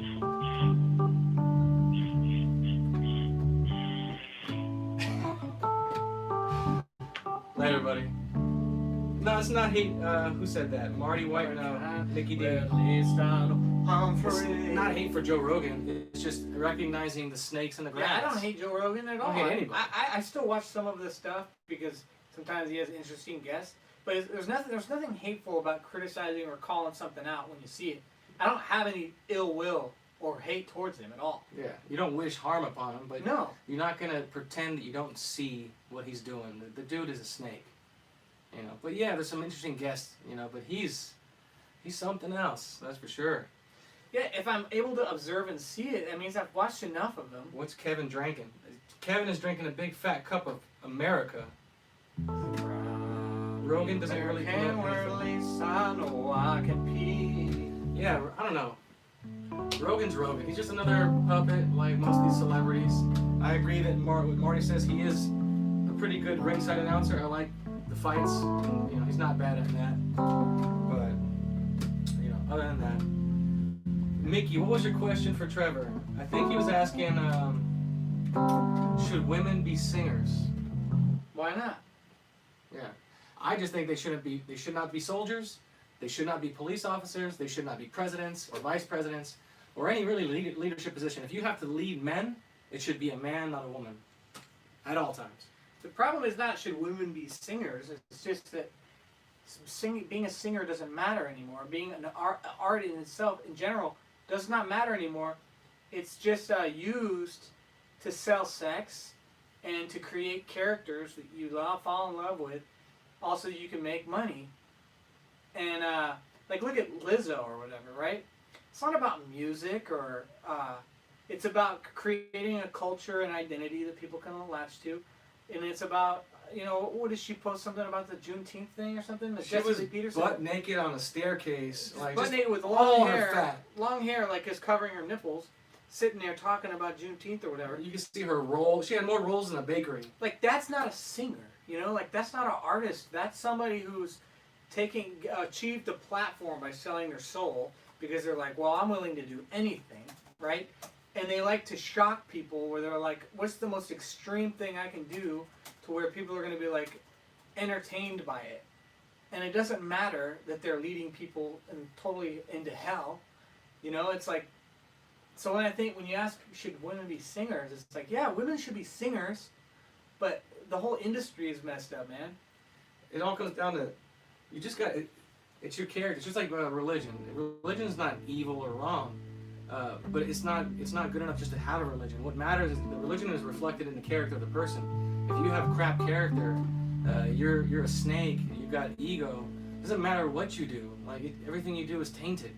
So you gotta fix yourself. You gotta overcome, get over your anger. And it really is important, like if you haven't done that stuff, think about it, because you can still speak up, you're not a pushover, you know when not to waste your energy with people, and when you can talk to people, because it could be fruitful. But overcoming anger is everything. If you can deal with that, and you start to see where they're operating from, like what is this person motivated by God or by the ego? And once you can see that, I mean, you don't need to know anything else about that person. That's all you need in this world, just to be able to see what spirit they're working for. True, Queen says to your comment, Trevor, that you gotta have a gimmick. And then singing sandwich makers. That's right, Marty. I mean, if they're all gonna be singing, who's gonna make sandwiches? But no, women. There's a lot that women. What do we want? Sandwiches. When do we want it? Sandwiches. Want some sandwiches, sandwiches. We want some sandwiches. People gotta embrace their natural roles. Women gotta let go of trying to compete with men and do a 9 to 5. I mean, all that stuff is just not gonna bring a woman peace. Just like a man submitting to his woman and putting her on a pedestal is not gonna bring him peace in his life. She's gonna drive him crazy. A woman is going to shit test, crap test you for a long time, because they live in the ego and they've been spending so much time in the ego. They likely had imperfect parents who raised them. So you have to be able to not take the bait, smile at it, correct her out of from love, and move on. She wants to jump in that lake of ego and emotion. Let her take a swim. It's an interesting question that I would ask the people in the chat and people in the world that I feel like tells a lot about somebody is, it's an old-fashioned question, which is, what are you looking for in a relationship? What are you looking for in a relationship? Like, what do you think people who are in a relationship together, like, what is it for? What do you think they want? Yeah, it's usually, you should want nothing, because that's No, your but ego. I mean, I'm asking them. Yeah. I'm asking you. What do you want? Like the Notebook. What do you want? But yeah, men gotta be like the light tower on the shore. She goes in for a swim in that lake of fire. Let her go swim. You stay on shore. You keep working. You do your thing. You live right, and you act like a light tower. You just light the way. And if she wants to bring her happy ass back out of the water and onto shore, great. She knows where to go to get her feet back on solid ground. But don't entertain her ego. You don't jump into the water to save her. You let her suffer. If she wants to suffer, let her go swim. You jump in the water to fight an alligator? Yeah, Queen Butterfly gets it. What do you want? Hell no. You gotta make sure that alligator comes in your territory on your land. Lasso that. Pull it in your land. You get in that water with that alligator in his world, you did. Yeah. You gotta stay on solid ground. And that's what it means to have no anger, right? You don't have anger. Another angry, hateful people try to, it's a spirit. So a lot of times anger breeds more anger, right? So if someone's being hateful or angry towards somebody else, chances are that spirit's going to get in them, and they're going to be angry back, right? As soon as somebody comes who is like manipulative, angry, or hateful, and they just have that spirit, that spirit is an alligator in the water, right? And you don't go in their territory with that alligator in the water, you stay in your land, which is not angry, which is calm, which is unaffected by words, and you lasso them, because there's two things that are going to happen. Either they're going to back down because they know that you're unaffected and unmoved, or they're going to run, or they're going to end up, a seed will be planted in them for them to look at themselves. Because I notice people that are judgmental and angry and all this stuff, it's all the same. They want to get a reaction out of you so that they can judge you. But if you never give them anything to judge, then all that happens is you become a mirror. Like I remember, and I think I've said this a long time ago. I had my choir teacher, right? He was like 23 at the time, and I remember I used to be like kind of a class clown, and I would do funny things to get attention or whatever. And he never yelled, never got upset. All he did was like look. He was like this. Like he'd be teaching the class, I'd yell something or do something, and he'd just look at me, and that's it, with no reaction. And whatever he did by doing nothing but just looking at me, I felt ashamed. I felt dumb because I saw myself. Like he didn't react, so I couldn't judge what he did. All it did was be like, oh, I see myself. You know what I'm saying? Yeah, you just stay still like a rock. What else is she going to judge you for except her own wilding out? She's going to see how nuts she was acting. Because but I'm talking about anyone, not even just girls, but it goes to show you that there's a willfulness in people that are angry and in that emotional place. And what they want is that they want to get a reaction from you. They want to react so that you can become emotional. And once you're emotional, you're able to be controlled. So if you never react, then they can never get what they're, subconsciously they don't even know that they do this. They're just so used to doing it because they grew up in a dysfunctional house. Yeah. They saw it happen every day with I was like that too. their figures. Yeah, you see your mom do it to your dad, you end up doing that. Whether you're the guy or the girl, you play those same ridiculous emotional traps, like booby traps, emotional booby traps. That's what I said, booty traps. Booty traps. It's like when you watch a movie, and a lot of people are subject to the movie where they see a romantic scene and they're like, oh. The movie pulls them in and they lose themselves in the movie, as opposed to just being objective and watching the movie and finding it interesting, but not being pulled in. You can see through all the propaganda, and you're not trying to escape. A lot of people watch movies because they want to escape, like food or drugs or whatever, because they want to get outside of themselves. And it's the same. Your head. It's the same thing with life in general. Life is a movie, and all these other people want to pull you in, and you can't, or else you suffer and you lose. All right, that's where booby traps come from. Boobs are really traps. Yeah, they are booby traps. Well, that's a woman's greatest weapon is her sex. So, you'll figure it out. So Mickey is having a little hissy fit. He thinks there's a difference between should women be professional musicians and the question of should they be musicians. It's very semantic. Yeah, it's a little What womanly. does that mean? Yeah, the answer is yeah, professional or not. I'm not telling anyone what they should and should not do. If she's married, her family should come first. That's for sure. But even if you're a singer, You could do it from home. you could bring a lot of joy to your family, bringing people to the present moment with music. Like that's one thing I notice that I do. If I go to a restaurant and there's a piano, and I just don't ask, because it's easier to ask for forgiveness than permission. If I ever ask if I can play the piano, they'll be like, no. But I usually just sit down, I'll just start playing, and then people stop what they're doing, and then they look, and then I can see it in their eyes that they became present in the moment. And if a wife or a woman does it, or anybody does that, there's a power that they have. And that's why I have recognized as an obligation to be able to, like, music is a deliverant, So whatever message is that you're trying to sell, it's just like a hypnosis, like it's like a snake charmer. He plays the music and the snake gets charmed and then he grabs the snake. The music has a power to make people feel something. Just like the people that watch those movies and they get pulled in and they lose themselves in it. A lot of musicians or people in general lose themselves in the music, and that's why they listen to it, because they want to escape from that void that needs to be filled and feel like something. So they listen to the music. So there comes a responsibility that I realized that if I have that power where I can pull someone in and then listen to like rap music or any kind of music nowadays is so hypersexualized, and it just targets like it's not for no reason.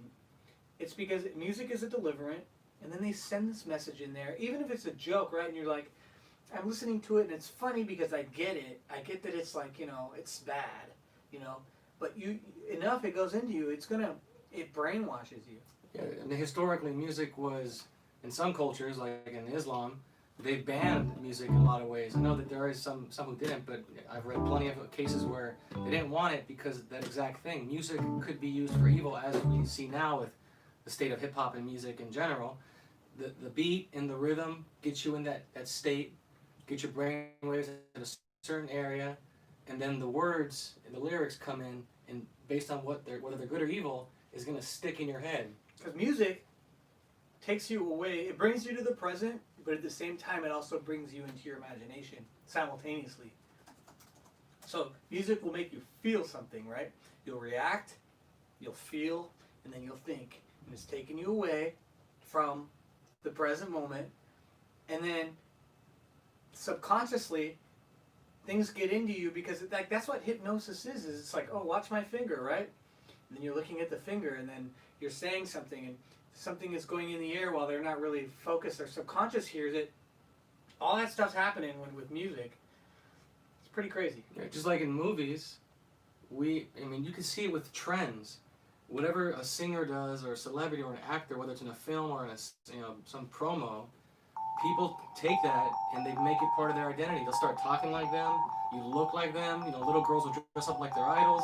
Little boys will try and dress up like their idols. You lose your identity, and it gets replaced by all these thoughts that came in through music and media. So yeah, you have to be mindful of that. But I think you would agree that once you are awake, you can still listen to it. Of course, I'm not saying that. Yeah. I'm saying is that you become aware of yourself and you become objective in the world, separated from it. You can see. It's like what I was saying about being a kid, where you can see your third eye looking down on situations. You're not pulled into them because you can see over them. I think that's what resonates with me when I hear about like a light, right? God is light, because God shines a light so you can see. The sun shines, and the sun gives everything life, right? Like everything grows, the plants, animals, everything needs sunlight, right? But at the same time, the sunlight gives you light to see. It illuminates. It illuminates it. So it's like the same kind of thing, like a sun shining down to give me the light to see what I can, whether it's my thoughts, my feelings, and all those things, and that I am separate from those things. And that when I'm pulled into one, or when I'm thinking or whatever, I can see that I'm thinking. That way I'm the thinker and not the servant of my thoughts. Like a lot of people these days aren't even aware. They're all muddled into one, right? Their foot, it's like putting your foot on top of the water. You can put your foot on top of water and it's not touching. Or you could submerge your foot in the water and you become in the water. Like your thoughts, it's like your foot's right there and you're not in the water. You have that space in between. And that space in between allows you to know whether you're in a thought or in a feeling or whatever it is, so that you are just aware of it. When you're listening to music, you can know and see when you're pulled into it in a movie or even a conversation with people. When they start getting emotional and they say something that bothers you or whatever, all of a sudden you get pulled into the water and there's no space in between, and then you're subject to it as opposed to objective. Yeah, like Omar said in the chat earlier about liberals and basically people with anger they're foundationless. It's like a house built on sand. So they just float around. I think of the water thing. Your thoughts, it's like a stream. And when you're in your mind, you can either look at those thoughts and they're just a bunch of little leaves on the surface of the water running by. There's thousands of them. But the goal is not to pick them up. Don't entertain a single thought. Just watch them. You can't stop the stream. You can't change the flow of it. Sometimes it increases and decreases, but it's not of your doing. You could just watch that stream, watch those leaves roll by, and just let it be. And you notice when you drink alcohol, right? And a lot of people think that they love the feeling they get when they drink alcohol, because what happens is you no longer think, right? You become submerged in the water where you don't have that perspective to see right and wrong, see what will make decisions when it just makes you just live your life. You're like, oh yeah, I can do anything, and it doesn't matter because they got rid of that space. Right, you're fully submerged, which is why a lot of people have that same feeling, whether it's the Coyote Ugly joke about waking up the next day after a one-night stand, or people who commit murder or heinous crimes. A lot of them talk about just feeling like they weren't there. They don't remember it. They just, it's like a spell was broken. It's because you were in your thoughts, fully submerged.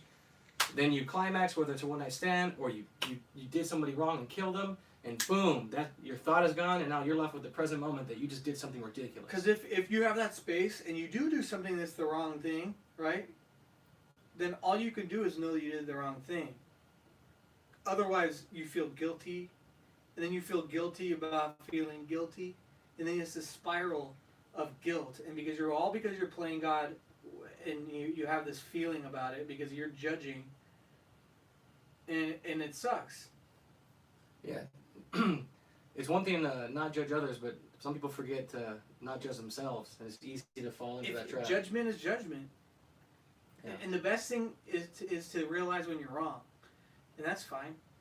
But just because you realize you're wrong doesn't mean you're stupid. Like, what was that lady that called in and she had to tell herself that she's beautiful? Annette, she's in the chat. Oh, okay. If you have to tell yourself that you're beautiful, it's because you think you're ugly. There was a thought that said you were ugly, right? And that thought has control over you, so much control over you that you have to tell yourself that you're beautiful. And it's not even you. What the devil did was gave you a thought that you're ugly. You picked it up, believed it. And then he gave you the opposite and says you're beautiful. You should tell yourself you're beautiful as if you're going to counteract it. And it's not you. He's just playing you for a fool. Because pain and pleasure are equally as destructive as, no, one's not better than the other. Because you need one without the other. You need pain to have pleasure. Just like if you burn your finger, right? You stick it in cold water, all of a sudden that cold water feels really good. But it wouldn't have felt good unless you burn your finger. So don't burn your finger, and be aware when those thoughts come to try to make you feel burned, and then you're going to try to find a solution. It's the same thing as earlier, is creating a problem so that you can be the savior to have a solution when it never existed to begin with. Smitty was asking if anyone have any non-degenerate music they can suggest. I told him I've been listening to like classic Celtic music or Nordic music, just stuff where it's just like vocals, like what sounds like angels, and it's just nice. Schmitty, super chattis lady from the city. That's my man Schmitty. Gregorian chants, the reprobata. Yeah, Nikki, I'll agree with that. Electric Light Orchestra. I love that band. Good music there. I mean, some of the classics, man. I was playing, what the hell's his name? She's gotta be somebody's only light. Something. Come on, guys. The only music you're allowed to listen to while you're watching my stream is me. I got a link you may like. Send it over, bro. Smitty, if you're on IG, I think you added me. But send me everything through IG, either the Bros and Cons page, Bros and Cons TV, or Ruxpin, RUXPIN _. Here's a song. Bros and Cons, Bros and Cons. The world blames dad when it's really your mom. Welcome, Skilver. This was my first time on the show. This was amazing. Keep it up. Bedtime. Well, thanks for dropping in, man. Or ma'am. I don't know if it's a woman. Thanks for stopping by the channel. And thank you for the super chats. Thank you for the super chats.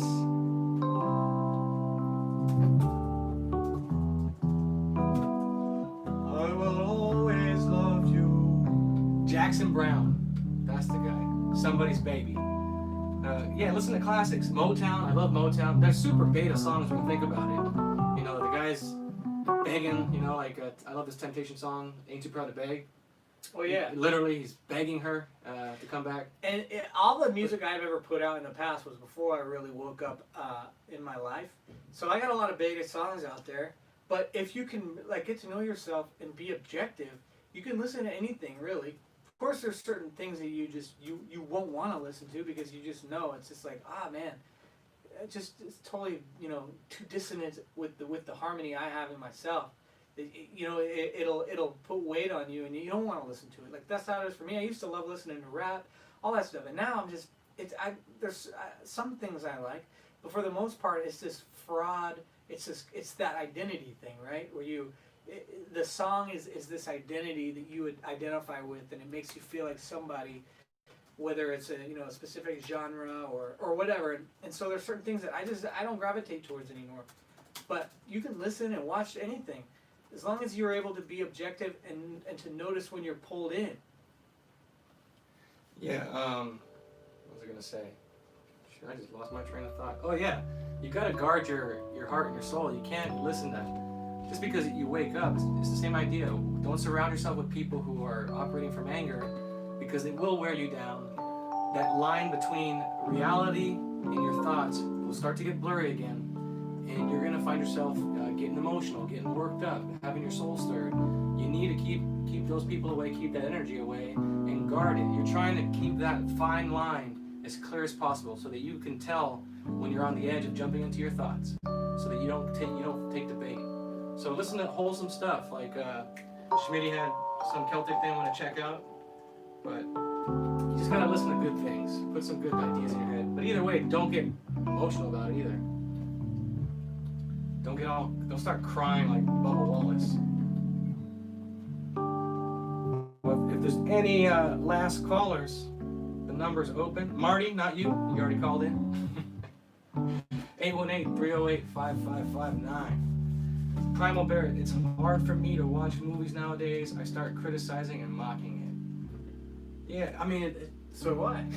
the good thing, I mean, I'd recommend 90s movies. Go back, watch Commando, and kind of the fun stuff where the alphas used to be ripped and big, and they were actually more masculine characters instead of these weak, pathetic, women worshippers.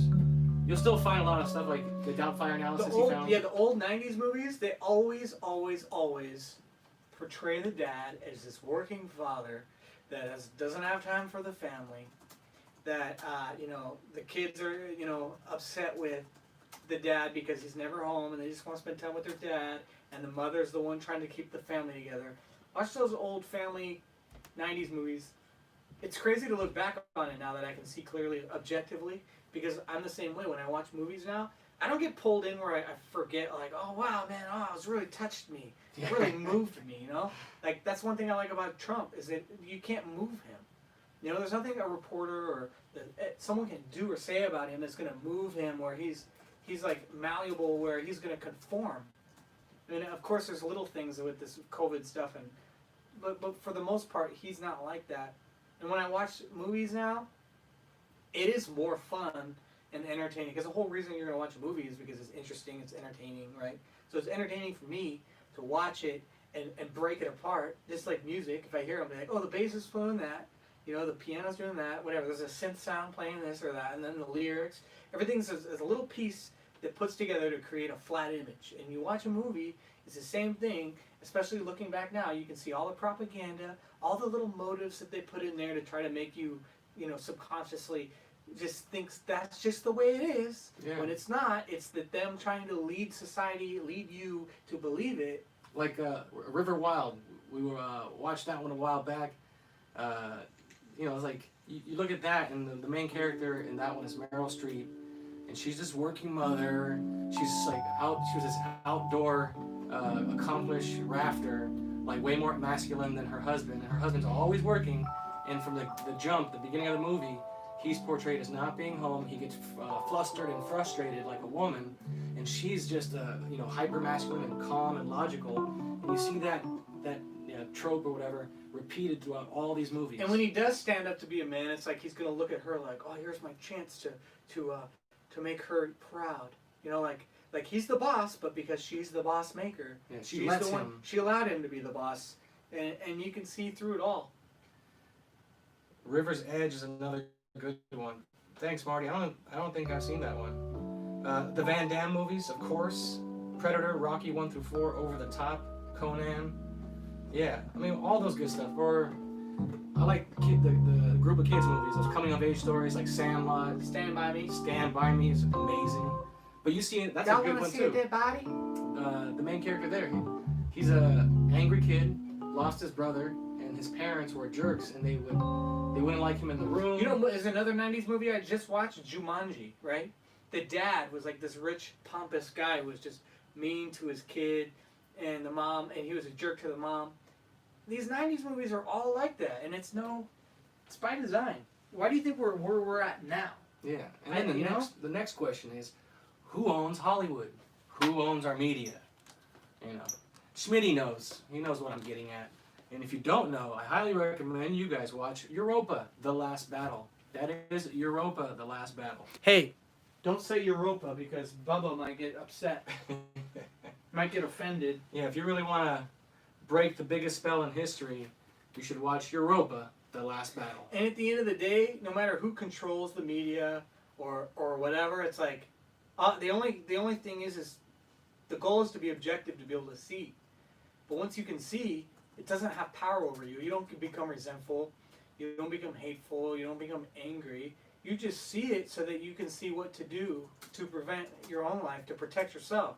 Just like if you see what's going on in society and you think, oh, wow, now's the time to get a gun because if civil war happens or, you know, if something goes up, I want to protect myself and prevent things, you know, because that's the whole point of having that light to see is so that you can see what to do, right? Not to see to have to be angry, to be blameful and be a victim, ever that. So that's actually a good point. This buddy, one of my IG buddies, Buck Mellon. If you guys remember Sandy Hook, that shooting was a East Coast elementary school shooting. Some say false flag, but it doesn't matter. The point was after that event, ammo and guns had a spike in pricing and a sharp drop in supply. That was just for a shooting. So right now, with all these race riots and communist agitation happening, which is unprecedented in this country, we are seeing shops that have no inventory, no rifles, no ARs. I mean, all my local shops, just handguns. I've been encouraging people from church, especially some of the girls, to get their firearms. Several got them, but one of them also noted and said that they had nothing except revolvers and a couple handguns. Ammo's hard to come by, even as far as Idaho. I got a buddy up there said that they're short on 9mm. So if ever there was a time to get it now. Tomorrow's not promised today. They've never had this much demand all at once, nationwide. So this could break the market. Or on top of that, you know that the left is going to come for your weapons by passing more and more legislation to limit or make it much more difficult to pass. And the 10-day waiting period is already being extended for most people. They're experiencing 15, 20-day wait periods. It should be 10 for your background check. So get your guns and ammo. Stop being a girl about it and get it. You never know. as everybody knows, this is MAGA contract. When everybody's racist, yeah. This is MAGA contract. When everybody's racist, this is MAGA contract. When everybody's racist, yeah. This is MAGA contract. When everybody's racist, yeah.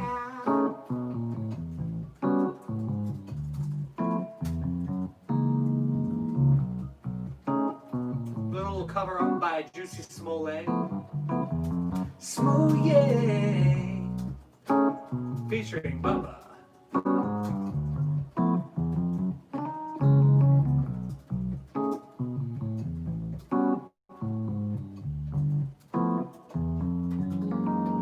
Bubba Smollett. What up, William? There's a based white dude right there. Bubba Smollett. Well, yeah, I'll give you guys a minute window for the last call, and then we're going to wrap it. So if there's anyone who hasn't We called got in, 1 minute left for super chats. yeah. So if anyone wants to give a call in, William, maybe you, I don't think you've called in before, Trills. Give us a ring, 818-308-5555. Well, if you didn't know, yesterday it was my birthday. Happy birthday. So to I this guy. appreciate all the messages I got from people. Yeah, I never like promoted my birthday, but when my birthday came, I was like, "Oh, it's my birthday." So how old are you now? I'm 21. Amazing. Yeah, can you believe it? He's a youngster, man. Look at him. He looks You not know, a day over 36. you know what I'm saying? Not a day over 41. Happy belated birthday from Primal Bear. William also says happy birthday. Appreciate it. It's just another day. Happy birthday from Just another day. That's right. JOG, thank you. He thanks you. But yeah, any last callers, give us a call, or we're gonna have to wrap it up. It's been fun, man. I love doing these streams. But yeah, seriously though, if you guys don't have your guns, stop being such a pussycat and go get it. I'm telling you, you're not computing the seriousness of this demand that they're experiencing and what that's going to do to supply. On top of the fact that politically, you know they're coming after that right, and they're not going to obviously come door to door and take your guns anytime soon. But they'll make it pretty damn hard to get it, and the very fact that supply is gone or limited, prices will shoot through the roof, and then you won't even be able to afford to buy a gun, or you have to drop $2,000 for a revolver. I mean, out here they got revolvers for $1,000 or more. It's just a revolver. That used to be a price for an AR. So yeah, get your guns, get your ammo, lots of ammo. And you get your gun. Yeah, hollow points for your home defense, full metal jackets for the range, and shooting animals in the wild. All right, guys. I think that has been a good stream. Any closing statements, Mr. Wesley, birthday boy? Living my best life.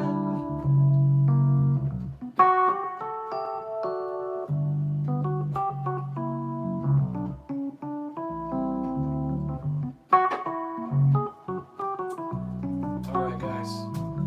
We out.